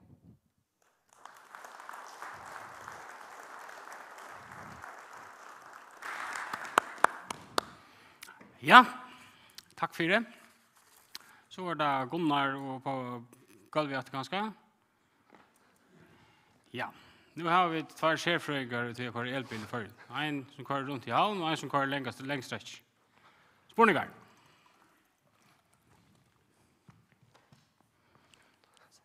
All right.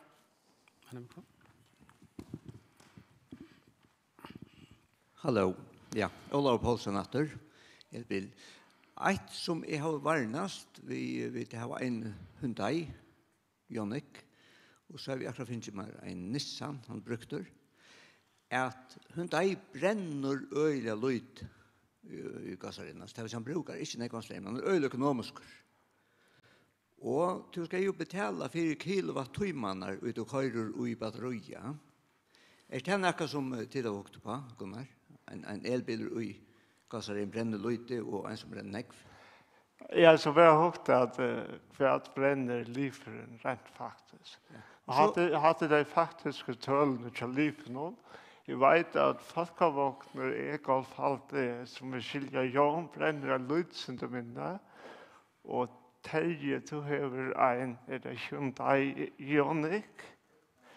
Eller hva det? Det er kona. Ja. Han brenner visst nok eisen næka minne min. Men til dømes i mån til e-golfen så er min vel større. Han er hakre, reiere, langre og nekv tingre. Og hvert eneste kilo som bilen vi er eika, så er det beinleis i at han brenner til meg. Vi er bilen 50% mer, så koster det 50% mer. Jeg orsker flyta. Så hvis du får til det store Audi SUV-ene, så er det faktisk ikke så rærlig økonomisk. Jeg tar via så rærlig nei.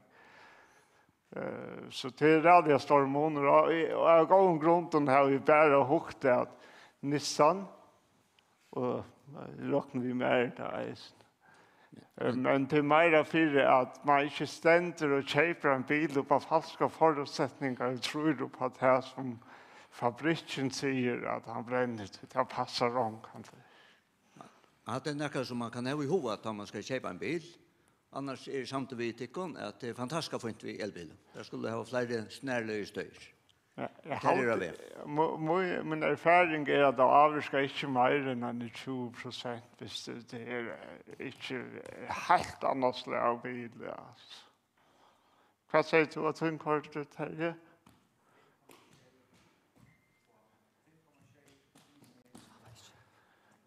Okej, det är som du har det där. Ja, jag säger 0,2 till det samma som 5, som min ligger bant i 5 så. Ja, så här är mindre än 20% av månaden att hamna lika alltså. Ja. Några är det?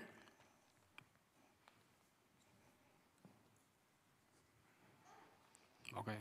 Så kan jag ganska lyckas spela kött. Gunnar säger, jag hörde först han säger att hur är det gör sig klart. Nu får hon på att säga bant mot mer. Och för inte påståndet här, men här är prusmånen var ganska stor månen så att det kom. Är det att du över räknar vi så lista tölon för den där pulsarbilen? Prusmåner och ja, det viskar ut för på mig som om att du är en extra spärring än Gunnar då det att prestera. Ja, alltså det tror jag kör mer per månad räknar vi. Ja, jag kör mer. Ja. Om kör näck mer per månad. Hur snäck kör du månad? Månaden, jag minns inte hur snäck månaden, men det är 30,000 om år. Ja, jag kör 12, så hon kör 2,5 för snäck. Så du räknar det kött ner och hur lyckas talen så? Alltså jag helt till säga att det är cirka så då står kvar vi pulsar som alla vi snällt löst. Och det är det samma som jag kom fram till. Funny grej. Allt annat, jag vet brukar det dessa talvna till något annat än bilen. Det kan man nästan visst det. Särskilt elmätaren? Ja. Ja. Han brukar väl slita på. Och ta kan man inte spara något så nekva pengar där. Ja, så nå är det ja. Det är nu inte akkurat det handlar om i det, men det hänger sig. Kan jag spela en spårning till dig på ett hvis det känner andra som tråkas fram med. Hassen fyrläsning som vi kanske inte så såna eller hört såna gånger. Han gick ner på incentiver, alltså det är ekonomisk bäit här du fick avslottet att du köpte han och allt det försäljare. Men så var det en sån ting som det var gratis att parkera och ett som kan och färgerna var gratis vi och tog nämnde ju att vi tunneln så att en elbil kunde färja genom tunnlarna och köpes eller billigare eller så. Här var sån ting tutning för tickon. Ikke omedelbart ta i først kjøpte elbil. Ta sånn at MG-frytøkene. Kjør du da bare rundt fortjørlig at det bare blir tid. Det sier seg selv. Og til sånne ting som jeg tykker spiller inn til reien nekkvål. Hvis elbiler slipper utjøkken S-kjøtunnelen og kjøpes nå kjøpt, så råkner vi rævlig nekkvær skiftet til elbil. Altså. Men det är inte en diskussion och hur ska jag säga till det men men det ja. Gunnar? Ja. Du också är som sån ting? Nej, alltså som du säger hvis MVG-flytt kan inte vara så iskeptant. Jag så är han färdig näka på 300 000 ta i bensinbilen väl billigare. Nu är han kapping för pris. Men vad händer om 3-4 år där vet man ju inte utvecklingen enklare. Och ja, men jag räknar ju att här är det fler politiker till steg. Jag hade det här som vi kunde flott nekvar brukar Israel. Det var hvis tunnelskjøltene blir stål eller blir billigere hvis man har elbil. Men det är en helt annan diskussion. Men det är just i norra Storhamn som är skilje. Det är ofta man ska betala för att komma in i bojen, eller tunnlar och broar och färger och så. Vill höra tippa till de som väljer elbil av ekonomiska orsaker eller av ideologiska orsaker? Jag vill säga bäg. Men jag känner det är bäg ideologiskt, men alltså, det kommer släpps inte undan och snäggas bägare, så jag kanske för att standera på avstånd att det inte är ekonomiska grund. 50-50, jag syns inte kvar i det ska vara förnuftigt. Super. Tack för det.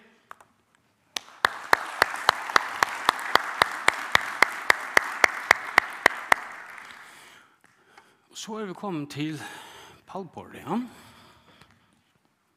Så lycka ta det då. Nu ska det ha några upp. Här är 3 bord sett fram.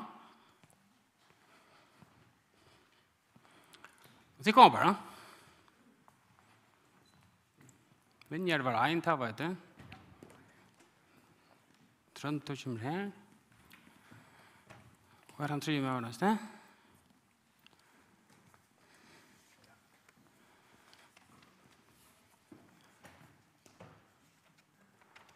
Ja, välkommen. Ja, detta är en sån övelse här i tid. Jag var lov och högt och höjlagt. Att det släpper reklamera lutcenter. Och så att han skulle till liksom dela vi och tycker entusiasm för elbilavärlden. Det är inte bara som reklam, men kanske hit och i glasbottlarna och vad skulle vi göra och hit och sånt. Nu var det vinner 22 en PowerPoint. Har tid är något annat att lägga fram? Ja, jag har släppt en PowerPoint här. Hon är klar? Fantastiskt. Så blir jag bara här, vi tar 6 minuter av det här. Ja, här omkring. Ja, du måste stanna vid, nog tatt vid mikrofonen, så du nöjst stanna här. Ja, låt mig finna sitta rorsel.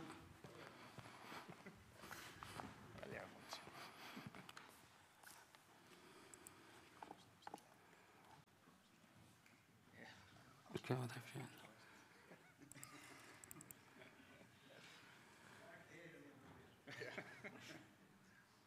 Kom helt driver här, Arne Gjerna, på ytter kvar en konkurrent fra. Nej, det löser sig.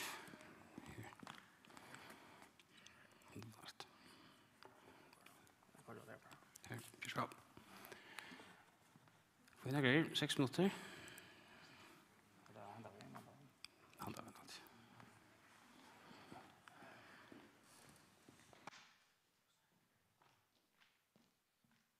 Ja, takk. Jeg Vinjard Johansen. Takk for innbjørningen til den elbiladegen. Jeg har alltid her øye av og verst. Jeg kommer fra Bilrøkt, og vi da finnes lov å reklamere og lysentor. Derfor er vi da gjøre sin kveld. Det er det. Tar vi ta oss om grønne biler som Bilrøkt kan bjøre. Så her har vi et øye størst urval, som det så Det lukar fra mild hybridbilen til fra mild hybridbilen til hybridbilar, plug-in hybridbilar og så 100% elbilar. Og som det så har vi et øyelig større urval begge i støtt og i modellen. Tar man tåsar om elbilar så deler man det opp i mild hybrid, plug-in, og til fart hybrid, og så fart og elbilar 100%. Her har vi, så, som det så öll urvalene, til start en Sportage, mild hybrid, til fart en Seat vi mild hybrid, Seat vi plug-in hybrid, X-Seat plug-in hybrid, og Niro vi plug-in hybrid, Øysten vi hybrid, og så fart en Niro er solgt som en 100% elbil. Og hvis vi tager tølen ut fra det som Kia er nevnt for okken i samband vi tar marknad, så i 2016, 2018, 2019 og også i 2020 så det altså en plug-in hybrid som fører og som den mest selde bilen. Og her har jeg har nevnt akkurat for Helge Abrahamsen om at her, så det kan komme sindra søttene. Elbiler søllan i Europa, det vil øyla nekv i milen i Europa, men det kanskje ikke ser lukka nekv av søltølene. Men vi av bilrøk tykker at hybridbilene er brikven til den nødja heimen ved elbilene. Grønna løyen er delt opp i 5 parter. Du har de som ikke har vært løsende grønn, de velger en til døms bensin, diesel, mild hybridbil. Du kan få de som ikke tømmer kaplar og andre ting, velger en hybrid.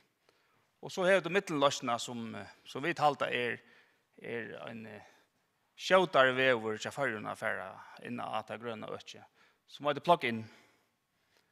Plug-in i biler er 50% el, og så har du en bensinmotor attrækt. Og jeg kan ta dømme som en bil Jokkon, som heter Exit, han kører 71 km på literen, til så å bruke 1 liter til klakskar, cirka det. Så har vi elbiler som er 100%, og brintbiler er også en fremtidere hoksan. Det er ikke aktuelt enn, men det er klart å produsere hvis det skulle komme her til. Elbiler sølger i Europa, og det som vi vet fra Kia er at hybrid- og plug-in modellene er det som er kjøtast veksande bølgene eller segmentene. De som har kjøpt seg en hybrid, de som har brøtt fra en bensin-dieselbil, kan man si er 88% færre til en hybridbil, 18% til en plug-in hybridbil, og 14% er færre til en elbil, 100% elbil. Og tek man så år i ett år, så sier man at de som har en hybridbil, de er færre 45% av kjøper seg en plug-in bil, og det er bare 15% som færre til en elbil. Kjøter er grønnere farger, og til det som vi vil melde, Abrahamsen er her i dag. Jeg bjør en å kjøpe en plug-in bil for, men han sier at han var for dyr til å være en KVG å få. Men det er sikkert brøtt. Vi tar i det fullt avgjalt, eller det er høyt avgjalt på bensin- og dieselbiler. Sammenlagt når man er i Danmark, så har Danmark byttet opp så at man har høyt og mye og ikke avgjalt. Og så bytter man bilene opp i Danmark.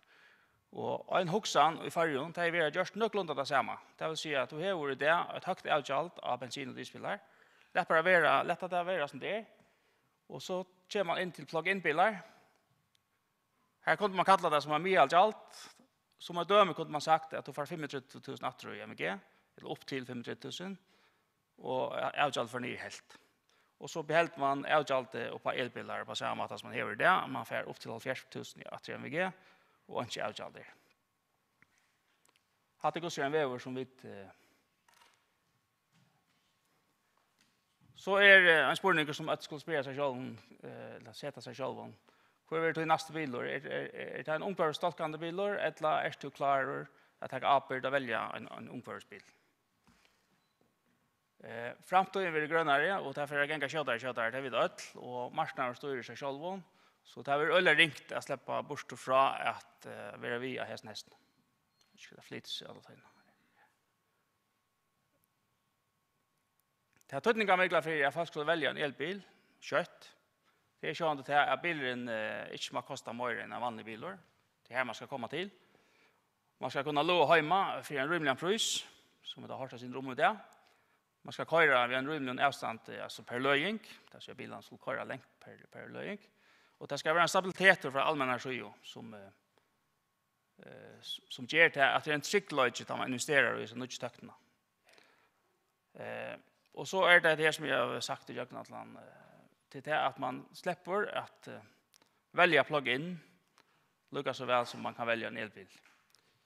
Og så skulle sånne flere løser være kring land.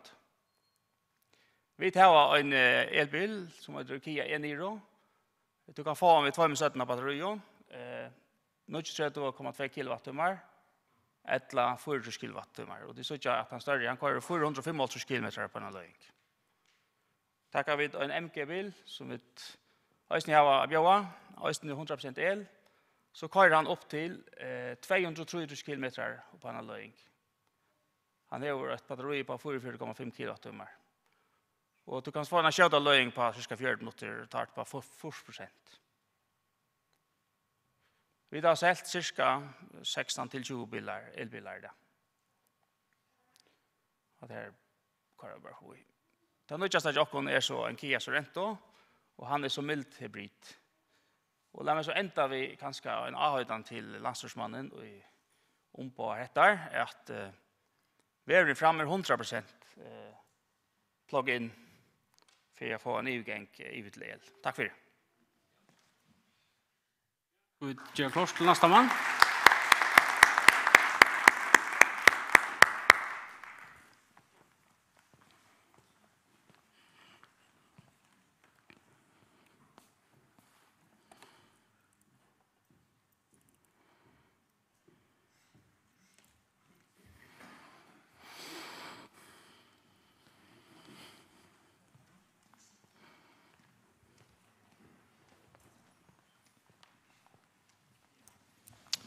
Jeg går der. Jeg heter Paul Jakob Holsen, og jeg kommer fra Outservice. Og først vil jeg takke for dette tiltaket som omgår stående kjøper for det. Det ser avhåverst. Og så selger jeg som kommer på en æren til å reklamere øyelig vel ved Nissan-bil, så det er ordentlig godt. Nissan valgte at vi er en av de fremste innenfor elbiler, og begynte å tulle, vet du. Vi börjar faktiskt lösa åren här och nu vi två mån Peugeot-bilen. Det var inte det minnas där. Det var det samma som en Mitsubishi-bilen som han visste. Han är en Peugeot i ån. Två för en halv av dem. Och så stäcker jag Peugeot sin upp att ta. Men tar så kommer efter nu. Men Nissan börjar i ordentligen i 2013. Jag prövar så att hitta efter vad är en Nissan Leaf-bilen. Det kom i 2013 och då hade det 40 kW batteri. Og så igjen 2013 til 2020 hatt dette til 1,5 lifer som kører i førjen, det som vi har selv. Og da begynte vi i 2013 hette 24 kW batteri, og da som det suttet så kom øyla sant i gang. Så 14 kom 1 biler, 15 kom 1, 16 kom 30, 16 kom 5. Men i 16 så gjør batteri ble sin større, 30 kW. Men i 18 tar vi det 40 kW batteri, og da selger vi 30 biler. Og i 19 ta kommer det en større batteri efter, en 22 kW batteri. Tar 20 bilar selv til sammen, og i år det en klojar 90. Og nu kan man velge mellom 40 og 22 kW batteri. Akkurat erfaring vi tar med Nissan Leaf-bilen faktisk den samme som tar det, at vi øyelig vel nøgt vitt. Det har rikket oavmyntelig vel, og vi lykker halvdig av dem har vært minimalt. Og vi lykker halvdig av en elbil minimalt. Og vi har jo ikke andre verste år, det er jo bensin for at for innan elbilen av marsene, det er vant til å missa marsene av verste søgnet, det er vi ikke gjør. Men om vi vilja det løy, så er vi nødt til for at han veien. Hvis man teker i EU, vi må fylle etter EU-normen alle tøyene. Vi får at ha bilene som Danmark teker. Og EU har valgt det, og sett det i en kunnskjer, at mye utlate til en fabrikk per bil skal være 55 gram. Det meste til er at alle bilmerker kommer nå i elbilen og plug-in-bilen for å få mye til CO2 nye. Og det gjør det at en vanlig bensin, diesel, som ligger en 140 til 140 gram, for å få 55 gram mye, altså må du gjøre noen nullbiler også. Og dette er langt galdan nå for utgangen av 2021 skulle vi komme ned av 55 per fabrikk. Og hvis ikke, så får merkene kjempestore bøter. Og tog ferdig at det er nok så nekkmål i elbiler, og øysene som vinner seg plug-in hybrid. Og til den samme avhøyden til Helga øysene her på, til politiske myndelager, at de må hitje sin på plug-in hybrid, tog at i det vil han avgjøre lykke som en bensinbil. Han er lykke dyrer kjøp høyden som en elbiler, men han betaler avgjørelsen av en bensinbil. Tog blir han så reallig dyr. Akkurat i akkurat før er det Peugeot som er ganske fremst innenfor det. Og Peugeot har valgt å si at det er små bilene ikke kommer være el, og det store være plug-in hybrid. Og i Danmark kan man sånn at en plug-in hybrid han betaler maks 14 000 avgjølt. Tog koster en plug-in hybrid i Danmark det samme som en bensinbil. Og i det, en Peugeot 3008, får jeg slett ikke hjemme som bensinlanger, han koster det samme som plug-in hybrid i Danmark. Så først du ber i øynene i Danmark for samme pris, så sier jeg, så løser det ikke dette bensinbilen nå. Vi dekker bare hin. Problemet kommer er, jeg må betale 100 til 200 000 år i avkjølt for at skrøsette den samme bilen før. Så kan jeg bare selge Peugeot 3008 diesel i det. Nå, dette er ferdig, så får vi gjøre. Og i det her var vi 4 imiske modeller. Vi tar det så med Nissan-bilene. Du får Nissan-bilen i en 40 kW batteri med 140 hester. Det er en bil som Teiberg kører ved. Man får også en større batteri ved 22 kW batteri, men han er oppe en større motor også, så han krafter øyelig vel. Men som de sier, det er slett ikke nøyt. En som har 140 hester, elbiler, han krafter ualmyntelig vel. Han er øyelig lekkere kører. Til sjående, du får et større batteri, og du kører langer på batteri. Og standarden sier som cirka at du kører 6 km per kilowatt, men det stemmer ikke i førjen. Og vi sier realistisk så er det nere 5 også årt. Det vil si at du er angstmiddel, den minne er fra 200 til 200 trus, og den større er fra 200 trus og 300 angstans her. Eller kanskje sin morgen 300, kanskje.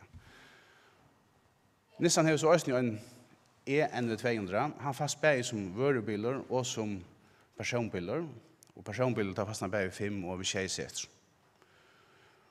Peugeot er så kommer av banen ved elbilen i år også.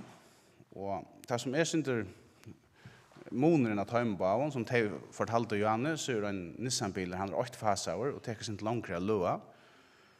Men en Peugeot-bil, han er 3 faser, så det går ikke kjøter av løa en Peugeot-bil. Peugeot-bilene har et 5,5 kW batteri, og det teker lykke under 5 timer at løen fra 0 til 100. Han løy ved 11 kW, så det går ikke kjøtt. Det som er også annerledes ved Peugeot-bilen, Nissan har haft elbilene så ikke synes annerledes ut. Du kan ikke få en liv bensin, men i Peugeot har først han bæg bensin, diesel og el. Så det er ikke måneder om du kører ved en bil om han er el eller om han er bensin. Så her ser vi øyelig spenter på. Alle disse 4 bilene stand utenfor det, og så er dere velkommen til å prøve det.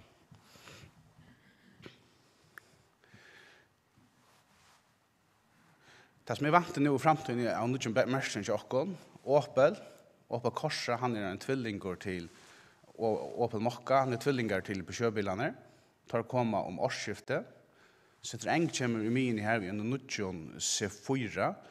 Han stender at han kommer 4,5 i neste år. Og så kommer han her nere ved, her kommer 2 varebiler nå også. Citroën Jumpy og Peugeot Express, som er i prinsippet den samme bilen. Og det stender kom om årsskiftet, og det er nærskast øljanekk i omkring av dem. Det som er annerledes ved tøymen og østene til er at nå først var en sløybekrøk til det. Her ser for å kunne sløype 8 tons.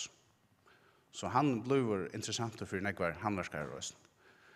Tar få oss ved tøymen imenskund batterion, vi har 30 kW, og vi halte var 73 kW. Så det Nissan, tar kommer vi till upp i hjörnan här på, det är en Nissan Aria. Han är en otroligt spännande bil, han ska vara en luxusbil. Han är näka större än Qashqai. Och tar har lust lunch vi någon, men av corona blir allt tar längre tid. Men nu väntar vi att han kommer nästa sommar. Vi tar som batterin som livhäver det. Och i ändan av nästa år vi uppåt en större batteri. Ta snackar om 3 allt det var kilowatt. Och ta kan du få en 4-hjulsträcktan och du kan få en helt upp på 400 hästar och han får låna näcksköld där just. Hvis man så huxar om framtiden kan det är vant i ösne. Nissan har kort nog snack vi att det som heter vehicle to grid eller vehicle to home att man får köra utan vi efter ösne att bilen är en gamsle av strömme och vi bilen hvis han 40 kilowatt och ett medelhushåll brukar ganska 20 kilowatt om dygnet så är det till en förbruk på en 4 dagar hemma som du går i bilen. Och det som tar säger att i framtiden man får agera till det man får gå i ström då fyller han upp och tar det boilet men tar det dusch så kan du lämna från åter till husen. Som du såg att hinner mynden här ivre så har det hängt upp batteri på väggen. Man snackar oljan om borsteböjning av batterion. Nissan sier til i framtiden så får man att ta batteriet ur bilen och hänga det upp på kjallaren och så blir det till en egna gamsla hemma. Det så du får fylla det och ta det boilet om natterna och så brukar det om dig. Så det är oljan ting som får hända. Nissan har också prövat nu att göra en gata i England här i bilen är lötter trådlöst. Då kör i tiver en induktion platta. Och faktiskt är bilar då väl att köra i det ensamt. Så det är inte problem som bilar köra, men sen får vi det ganska fär. Och tog götene för bilarna själva, tog parkeringen hemma. Och så vidare att det här parkeringsplatser i det här som kan löa trådlöst. Så färdar i om natterna och löa sig upp och ställa sig åter. Och då kommunikera och så säger att okej, nu är det lätt, nu kan jag färra. Och så ställer mig åter så för det näst. Och det tog ju upp på morgonen så är alla fotlar. Och det blir väl till. Så men om 5 år om 20 år då är det helt säkert omkring här som tänker någon.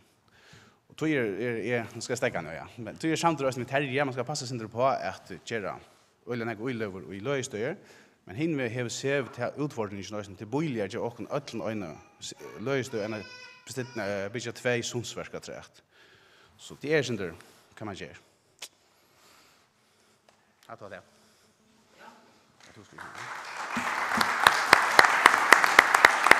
Tack för det. Så gott. Låt det bara vara ett här då. Att Paul Jakob får ställa alla toiner så. Nej, jag ätlar att bara fortälja synsstått att det Trond Friksson är läst gärna tacka för detta tilltaget som är sett av stående i det. Och öliga avvärda framlöver eisen som var gräddar från. Jag började själv att sälja bilar i 2006 och till 14 år sedan. Och man må bara stäffasta det att utvecklingen är väldigt ser stor öll hela Hvis jeg minnes datter av början att ha kort det bara vid bensin- och dieselbilen och att bilarna korte kanske i bästa för en 8 km per liter då det var bensin och dieselbilen låg om 20 km per liter. Tog var 18 år, hvis vi färra fram till 2016 här alla så var det så snart att bensinbilarna korte nek långt på litern och dieselbilarna lydde sin mer. Han utvecklingen var inte så stor akkurat just. Men så har man sedan 2016 hade varit nek framme om elbilar. Och till inte hade jag personligen jag synte sent vi man kom igång från fabriken eller leverantören. Men det så vidare så nu sälja ganska folkavåkningen som jag kommer att prata om. Det är att man har en E-upp och en E-golf som faktiskt var de modellerna som vi har en batteri i. Men nu, akkurat nu är det kommit en ID3 som är faktiskt den första elbilen från grunden av till folkavåkning. Vi kan till stortläggare nämna att vi sålde 21 elbilar från 2016 till 2020. Och här till jag nu är det tror jag akkurat kommer för en 6-8 veckor sedan. Har vi sålt 8 som är farna ut och 12 är vi hem som är sålt.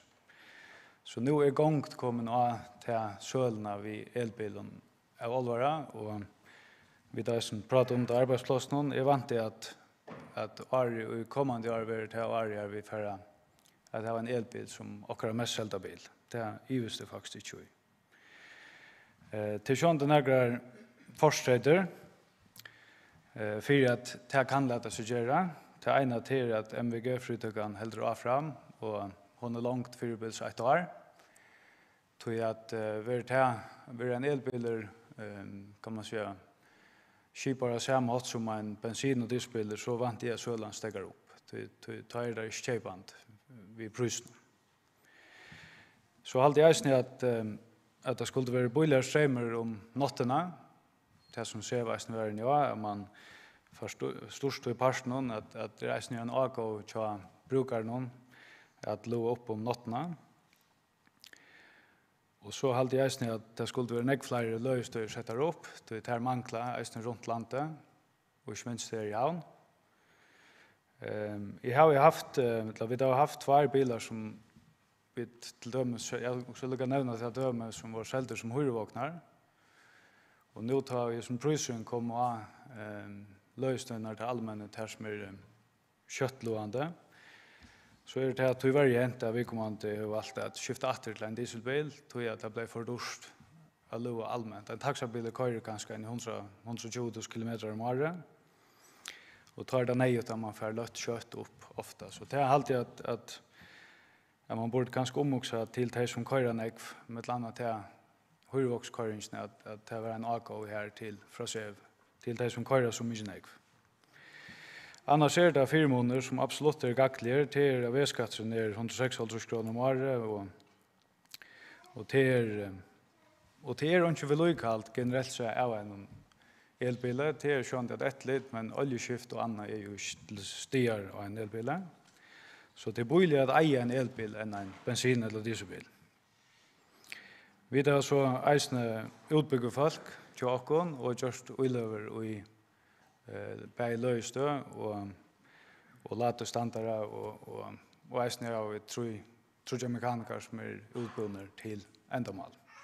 Det var eisne krav fra leverandøren for at vi kunne selge seg bilene. Så jeg halte at utviklingen er særlig stor, sier 14 årene, 15 årene jeg har sett bilar. Og til første sølene til at disse elbilene kom ganske fram for 5 år siden.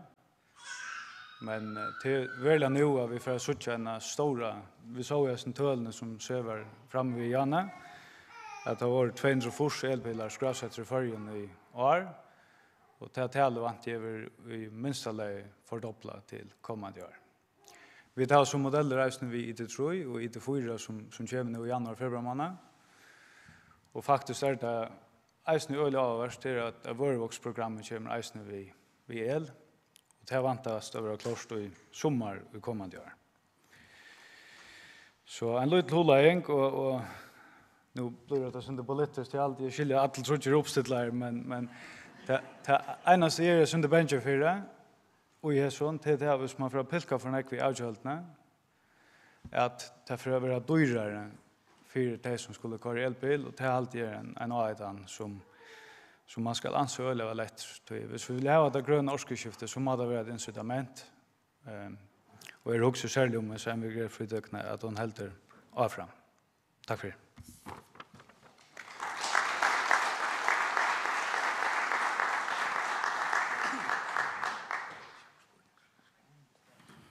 Ja. Det var alt trutje oppstiller. Fantastisk. Men så, det er jo ordentlig godt. Det er rikkast hvis det var en som var det. Det lukker for alle, det er fint. Nærmest spørninger selv noen? Aller avast?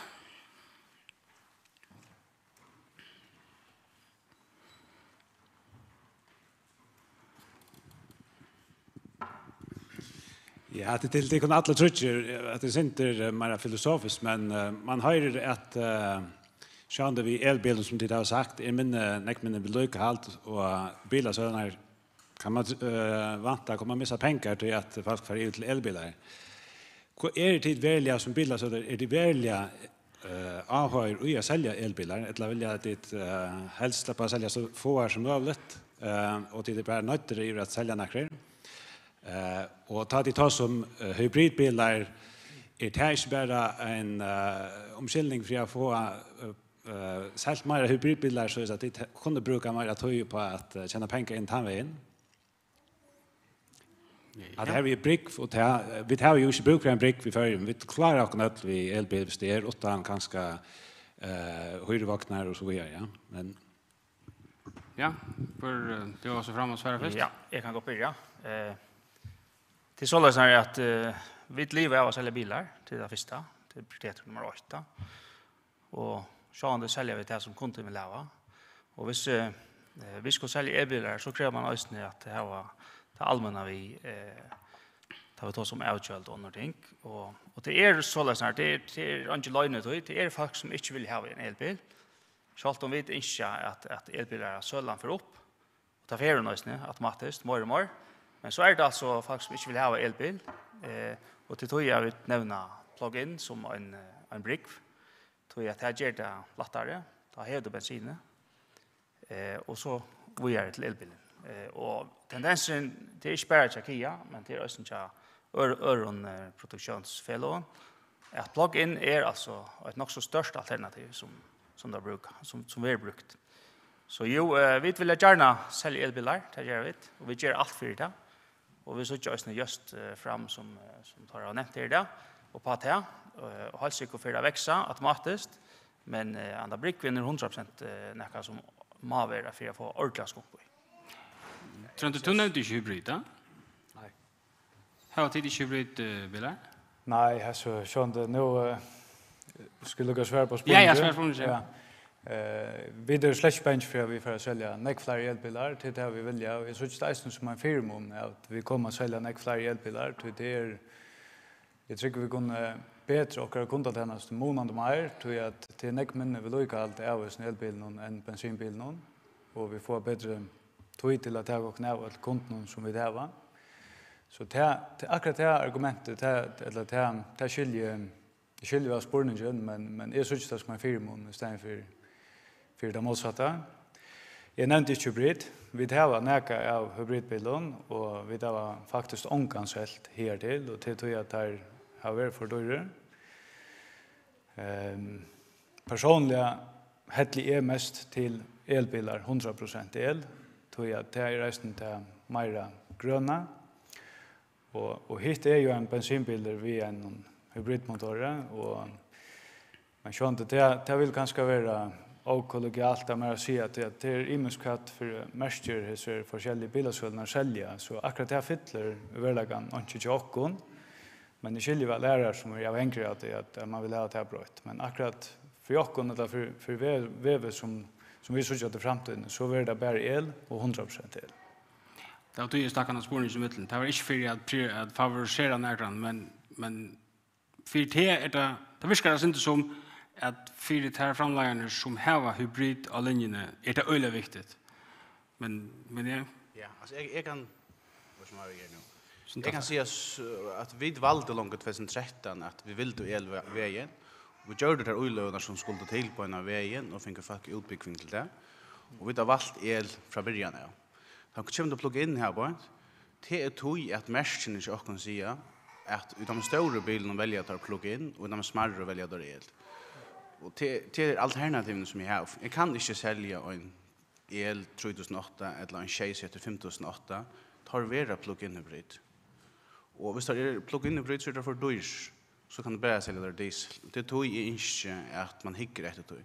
Och vi är nöjt att ha nöklunda som trader som andra land i Europa eller kanske sälja som Danmark. Vi får det samma som tar få. Vi kunde inte välja något annat. Ja, några andra som har en nymarsking eller en spårning. Men det är också som det så kan jag vara en här. Hej. En mikrofon. Ja, en spurning. Här, ja, okej, ja, kan du bara först? All service på Jakko. Hade några mätning av kvart Nissan Aria kommer att kosta? Ta en känd för det. Nej, det var inte släck. Nej. Ja, ung idé. Men han var dyrare än en liv. Han är större och han då reklamerar vi som en luxusbil. Så han var helt säkert dyrare och fast i ölen ägg från utgång. Men jag vet inte, tyvärr. Ja. Hej. Ja, jag har en spurning. Vi vet inte tryktene. Man har ju öliga myter om elbilar. Och en myta gånger ut på att det kommer äldre en elbil så är det inte till att slötja. Och så är det så skräckscenarier om vad händer nu som man ständer i Estratullnen och det kommer äldre en bil. Alltså kvart kommer så. Är det sannolikt just ner eller är det bara en myta från folk som inte vill ha elbil? Ja, det är rätt att det är inte enkelt att slötja en elbil till det kommer äldre. Och det är snäga som brandstödnar runt landet och nödla att ta sig av nu. Det som man ser i landet runt om och konterar det är container som kölar där nere till äldre kommer ut. Alltså hvis det kommer äldre en bil så blir en container lukka som kortar in i den bilen så är det köl nere. Till att vi där ser i norra och eisen i Danmark att det kommer äldre en elbil i en parkeringshus och det är inte det är faktiskt rätt levanta mycket. Så här är det snäga som man må få löst. Det är väldigt viktigt att trycka ner i Jordan. Särskilt att du parkerar in i parkeringshus som är stan. Så det är nej att man eisen från slutslys och så kommer in och fär hesa kipan och så när man fär trycka att det kommer några allvar som vann något på sjus. Ja, det är ett kämpeproblem. Nej. Man inte förstår på det. Nej, det är då är så som ett kämpeproblem att all grannarna kan lösa det så det skulle vi där snart vara klar. Vad säger framläggarna alltså det var vi batteriuttryck att göra just ja det kommer äldre då. Ja, problemet är att det är en kemisk äldre som isla slotcha. Det är nog intressant att spåra norrman och så gör norra det är så öliga bilar här i. Men faktiskt han isla slotcha och då kör han en check så bränner han under vattnet just så. Hade en utfordring men då har du få brandar. Alltså det är sköldande händer men tar det händer så är det allvarligt. Ja. Hej, Björn. En mikrofon här. Gunnar Arne. Sorry.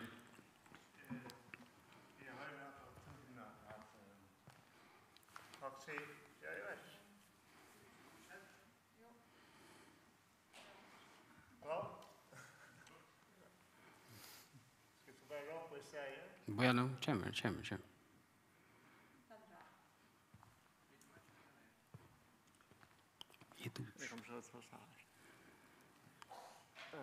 Jag har ju nätt säga alla tydna att till all nöjt att få fler löster. Jag kan inte låta hemma. Jag tvär för inte kunna något överhuvud. Båda färgerna har varit förare. Och det var till av bilar på framförsten har parkerat för allt vikskiftet runt om.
Alltså Gunnar, för att ta kött samman om så två ting, det hybridbilar kör den ut. Och det vi ja, och så det vi lösningen det manglar inte. Man kan gott få det att fungera. Det är inte det du säger. Ja. Här har tid lägger vi att lukka som få kundan till att förstå kundan sig verkliga. Nej, vi börjar vi plug-in hybrid. Jag snackar bara om plug-in hybridbilarna här bara. Och tar här upp att roj som ligger halt 30 kilometer. Och oljan folk klarar sig vid halt 30 kilometer. Så principen kunde köra el alla tøyna, men här var bensinbilen visste för en lång tur. Det som löjstöjna, sjåvande det hvis en oljan i Torsbridge för att få elbil, så var det kapping om här så en löjstöjna. Tog vi det mer elbilar komma och mer löjstöjer. Hemma möjliga har en hemma så anbefaller vi det. Men jag vill säga till Sev och Terje här på en tid må också kört komma vid en lösning här på en tror jag att Uilövan och en löjstöd som tar snack om kanske 5-6 kronor är inte så stor. Och då får jag köpa en bil för 200-300 000 och kanske köpa bara löjstöd. Jag kan sälja den vi. Jag vill bara inte valta. Så vi vill röna att köra Sevs lösning.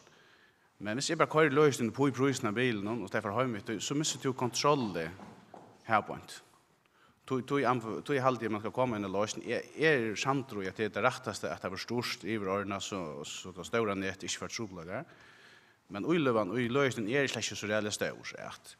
Tog jeg bensje hvis det for at det krever penger for henne, at det faktisk tog mye 100 kroner om annen, jeg kjøper bare vi bilen og tar jeg kjøper den.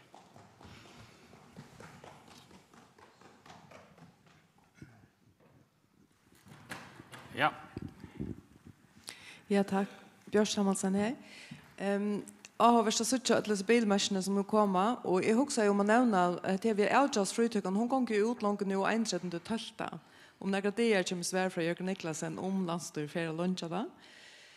Men jag kunde också ha hört dig sagt att center om från prisutveckling till söka så är Eljas frutykan är omgående vi atlas ska vara forever. Tanke vet du är att man är sett vid ett sätt och normal att man skulle just 100% gröna landet i 2030 och tog gjorde man elbilarna outjals eller tog lacka outjals och att det fyra att jag kappingar för pris. Nu tar tid nämna att det kommer bilar öll mest och att det blir faktiskt inte ordentligt spårning om man väl så att det kommer framtiden till för nöjaste säljarna riktigt av imiskon elbilen. Vantat vad söker det av marknaden där emot till lackat här köttet pris i eisen nu tar kappingen i framlägsne och det är så mest. Ja. Ja.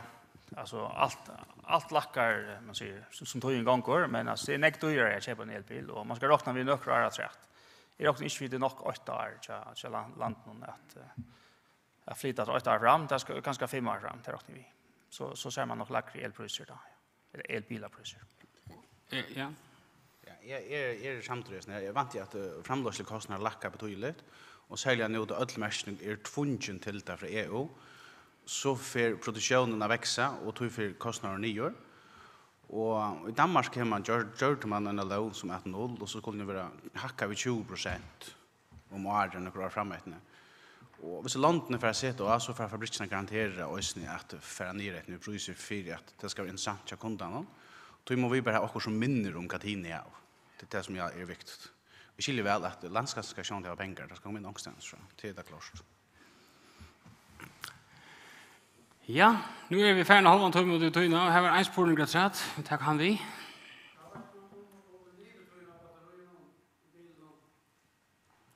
Alltså vi känner inte tjockon. Det är 8 år garanti.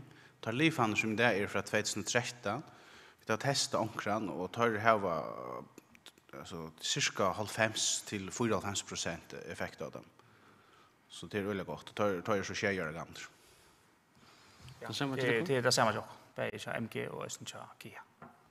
Ja, det är 8 år garanti så sånt det är ju kommer här till än så man kan inte konkludera det. Men det kom för att också batteri över näta skift och det är man så skift. Men det är ju där en stor prismån och att det blir näck billigare vi har någon skifta batterin.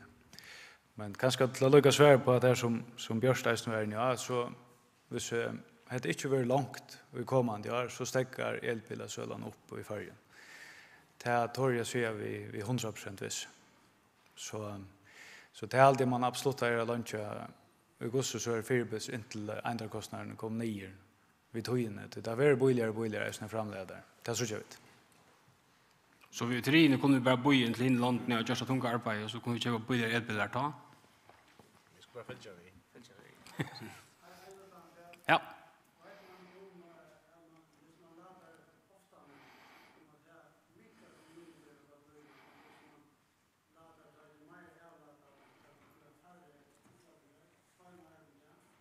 Alltså nästan säger att det gör onkomon. Det verkar det är ett huxa andra tankar man hellre det är 80 att skattbatterier vi också om färdtelefoner och annat men det säger det att det inte gör men att batteri missar cirka 2% om året. Men för ångade ner om 40%. Så här är batteri blir ju över 100%. Det är alla vi har. Yes. För det så är det ja, kjøttanspårning.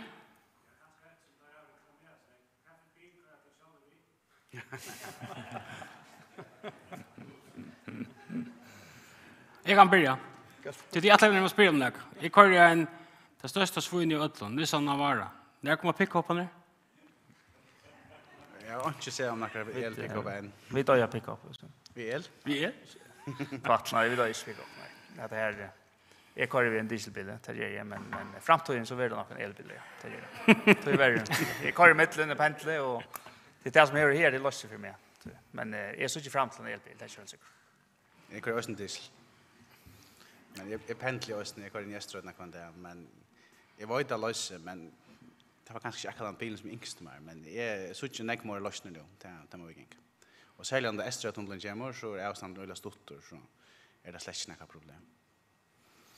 Ja, jag har haft elbil hvis jag spår en randarhusen i Höjvik här som inte får lagt upp hemma. Hvis det var så har jag haft elbil. Men jag har bensinbil.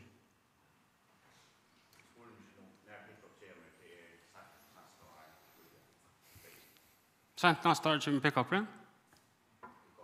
Pick-up-bar flere.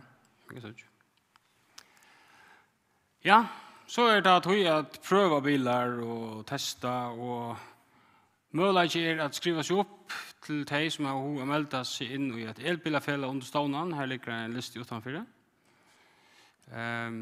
Alltid vi tackar för det här. Jag vet inte om tid har några fallrepet från omkvarstående.